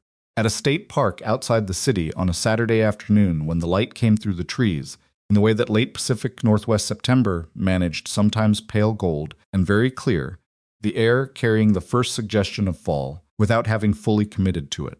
14 people, Dex who wore the 2015 tux again, because the occasion warranted formality and the tux was what he had. Petra, who drove up from Portland and said 3 words to Ronan that were not for general circulation. Rachel Chow, the security director, who had become something adjacent to a friend, in the way that people who operated with professional honesty sometimes became adjacent to friends. Several of Serena's people from the company, the ones who were genuinely hers rather than professionally proximate. 2 couples from Ronan's life, before all of this people, who had known him when he was the person he'd been building away from, and who understood the full distance of the journey without needing to narrate it. And the girls. Hallie wore a dress she'd selected herself, dark blue, and her hair in a braid she'd done herself, lopsided in the back in the specific way it always was when she did it herself and she'd refused help. She stood beside Ronan through the ceremony with the composed, evaluative expression she wore for important things, and at one point she reached over and put her hand in his without looking at him, and he held it, and she let him hold it for the rest of the ceremony, and that was that. Ivy was Serena's witness. She took the role with extraordinary seriousness and had spent the preceding week researching what witnesses did, which had resulted in a handwritten list of responsibilities she'd shown to Ronan for review, and which had required only minor correction. She stood beside her mother through the ceremony and held the small bouquet when required, and at the moment when the official asked if anyone had the rings, she produced them from the small bag she'd been trusted with, without any drama, with the practical efficiency of someone completing a task she had prepared for. She handed them over, and then she looked up at Ronan, and she smiled. Not the careful smile, not the assessing one. The one that was just Ivy unreserved, completely present, 9 years old and entirely sure of what was happening. He smiled back. The paperwork, when it was processed, made him Ivy's legal stepfather, a word that was technically accurate and captured approximately 30% of the actual situation. Serena became Hallie's stepmother by the same paperwork, which captured about the same proportion of what was actually true. The legal definitions existed and were useful. They were not the point. The point was in the smaller moments, the fabric of them. The Tuesday evenings when Ivy wanted help with reading comprehension and brought her book to Ronan's chair and sat beside him and read aloud, and he listened the way he'd always listened, following her logic through to where it went, asking the questions that were actually useful rather than the questions that sounded useful. The mornings when Hallie made Serena coffee badly, the proportions consistently wrong, a problem she was working on and brought it to her, with the particular concentrated seriousness of someone learning something new and not yet willing to accept outside input. The Sunday afternoons, when all four of them were in the same space doing different things, Serena at the table with work, Ronan reading, Hallie drawing something ambitious, Ivy reading her current horse book, which now extended to a series of considerable length, and the quiet of it was the specific comfortable quiet of a space where everyone was themselves and no one was managing it. Not every day was that day. Some days were difficult in the ordinary ways. That days were difficult, someone was tired, someone was stressed, something hadn't worked the way it was supposed to. Someone said the slightly wrong thing in the slightly wrong tone at the slightly wrong moment. Serena's work still pulled at her in the ways work pulled at people who cared about it deeply. Ronan still went quiet in the ways he went quiet. Hallie was still 8, then 9, because October came around again, and 9-year-olds had their own internal weather that could change without warning and didn't always track with external conditions. Ivy still had nights when she woke up at 2 in the morning. Not often. Less often as the months moved. But sometimes she did the garage, or the hallway leading to the garage, or something adjacent that her sleeping mind reassembled in a way that woke her. And when she did, she came down the hall, because they'd moved into a house in October that had enough room for everyone, and a backyard large enough for whatever the chalk project eventually became, and she would come to the door of the room and stand there until one of them heard her. Ronan heard her every time. He didn't know if that was training or something else. Probably both. He would be awake before she'd fully appeared in the doorway, and he would get up quietly, without turning on lights, without waking Serena more than the slight movement required, and he would go to the hallway and take Ivy back to her room and sit on the edge of her bed until she went back to sleep. They didn't talk much during these visits. Sometimes she'd say what the dream had been, and he'd listen. Sometimes she didn't say and he didn't ask. He would sit there in the dark on the edge of the bed until her breathing changed back to the deep rhythm of actual sleep, and then he'd go back down the hall. Serena asked him about it once, in the morning, after one of those nights. "How long does it take?" she asked. "Different every time," he said. "Usually not long." "Does she say anything sometimes?" He looked at his coffee. "Last night she said she was fine. She just wanted to make sure someone was there."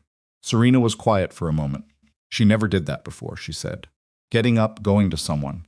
She always stayed in her room when she was scared. She looked at the table. She always handled it alone. Ronan understood what Serena was saying underneath what she was saying. Ivy had been alone with it in the specific way children were alone with things when they'd learned, early, that the adults around them were managing enough and that adding to that management had costs. She wasn't alone with it anymore. That wasn't a small thing. It was not a thing with an equivalent.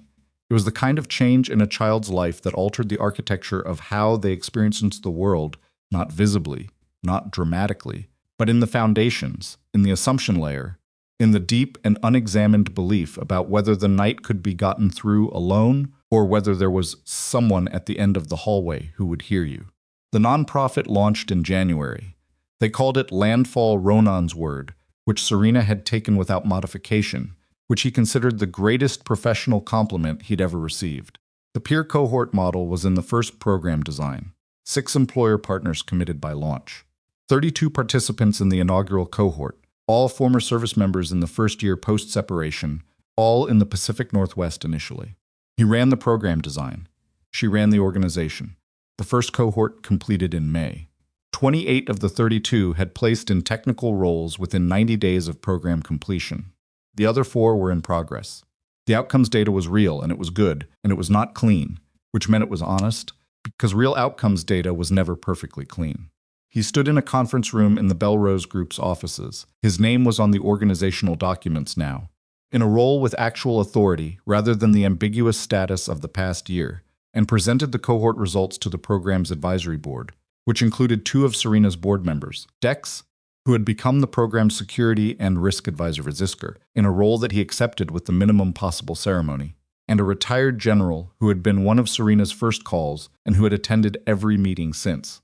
He presented it the way he did things, without inflation, without hedging, with the specific data and the honest assessment of what it meant and where it fell short. When he was finished, the retired general said, "This is the most operationally coherent veteran transition program I've seen in 20 years. Ronan said, "It's got a long way to go." "Yes," the general said. "That's what makes it worth building." The school was still there. Same building. Same pickup lane. Same October light the following October, the one that came a year after the year of everything doing the gray compression thing over the city. He arrived at 3:10, parked where he could see 3 approach vectors, because some habits had a half-life that was longer than conscious effort could fully account for. Got out. Leaned against the front bumper with his arms crossed. Hallie came out with the second wave, hair in a braid she'd done herself, which was still lopsided in the back, because some things were consistent. She came toward him at the pace that was technically casual and slightly too fast to be convincing. And when she reached him, she bumped her shoulder against his arm in the particular greeting she'd developed somewhere around her 9th birthday, which was less contact than a hug, but communicated the same content. "How was it?" he asked. "Ms. Paulson gave us a history project," she said. "We have to pick a figure from Washington state history." I'm doing Bertha Knight Landis. "First female mayor of a major American city," Ronan said. "Good pick." Hallie looked at him with the evaluative expression. "You knew that. I know things. You looked it up." "I may have done some reading." She almost smiled. "For what reason?" "In case you needed a second opinion on your choices." "I didn't." "I know. I read it anyway."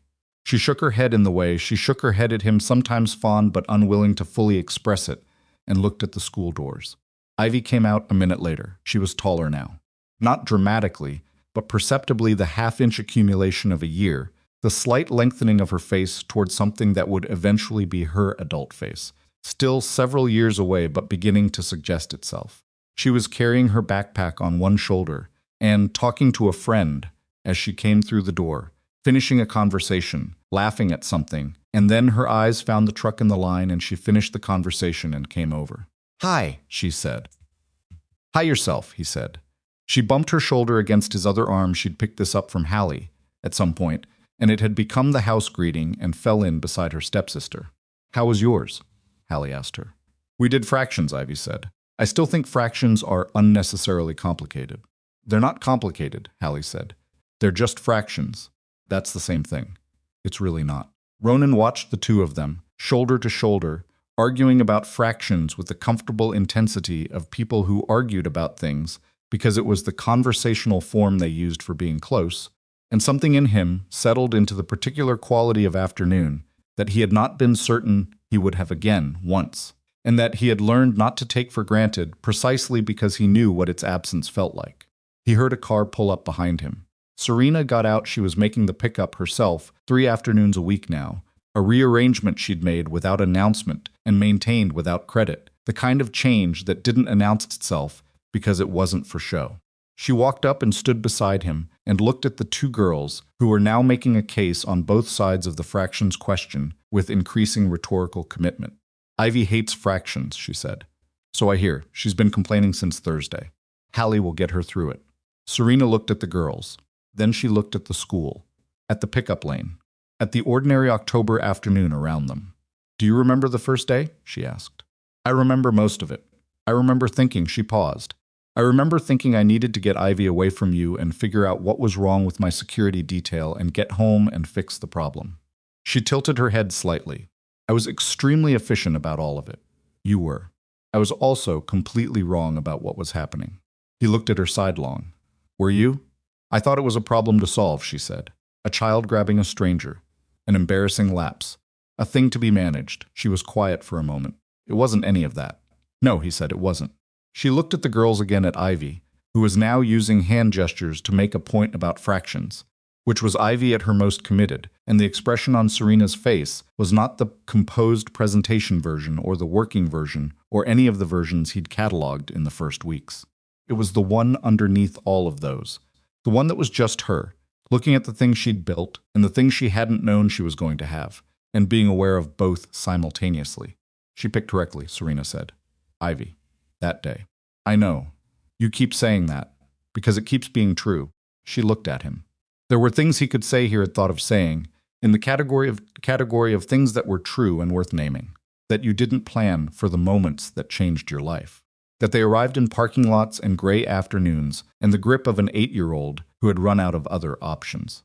That the instinct of a frightened child was sometimes the clearest version of a truth that the adults around her had too many competing frameworks to see directly. That safety was not a feature of environments or arrangements or financial structures or security contracts.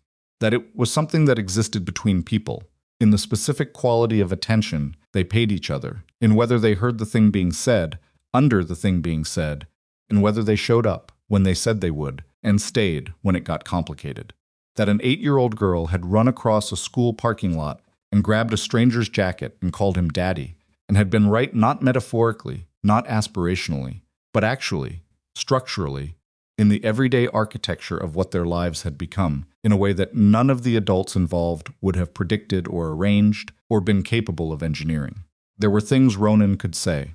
Instead, he watched Ivy and Hallie argue about fractions in the October light, and he was aware of the weight of everything behind that ordinary afternoon, the garage, the gala, the trial, the paperwork, the nights in the hallway, the Sunday mornings, the fold crease in a jacket used as a blanket, and he was aware that none of it had been smooth and none of it had been without cost, and all of it had been worth exactly what it had cost, and that this was not a thing you knew in advance.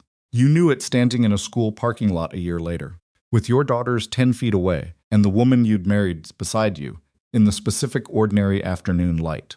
Ivy finished her case about fractions apparently reaching a natural endpoint rather than a resolution, and turned and looked at him. Ready? She asked. He pushed off the front bumper. Yeah, he said. Let's go home. They went. The 4 of them in the truck, that still smelled faintly of machine oil, still had 190,000 miles on it, plus whatever the past year had added, still had a passenger side mirror he'd never gotten around to replacing.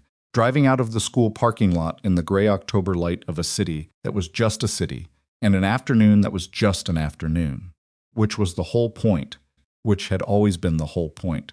The child who had grabbed a stranger's jacket and refused to let go had known something that the adults around her were still learning to trust, that safety was not a destination you arrived at. It was a choice you made about who you held on to, and whether you were willing to be held in return. Ivy had made that choice in 4 seconds on a gray Tuesday afternoon, with the absolute unhedged certainty of someone who had not yet learned to second-guess the things she knew.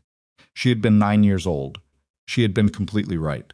And the man she had grabbed the stranger in the work jacket with the beat-up truck had spent 6 years trying to become someone who didn't need to be what he was, and had discovered, in a school parking lot on an ordinary afternoon, that the better version of himself was not a simpler version. It was just a version that was finally being used for the right things.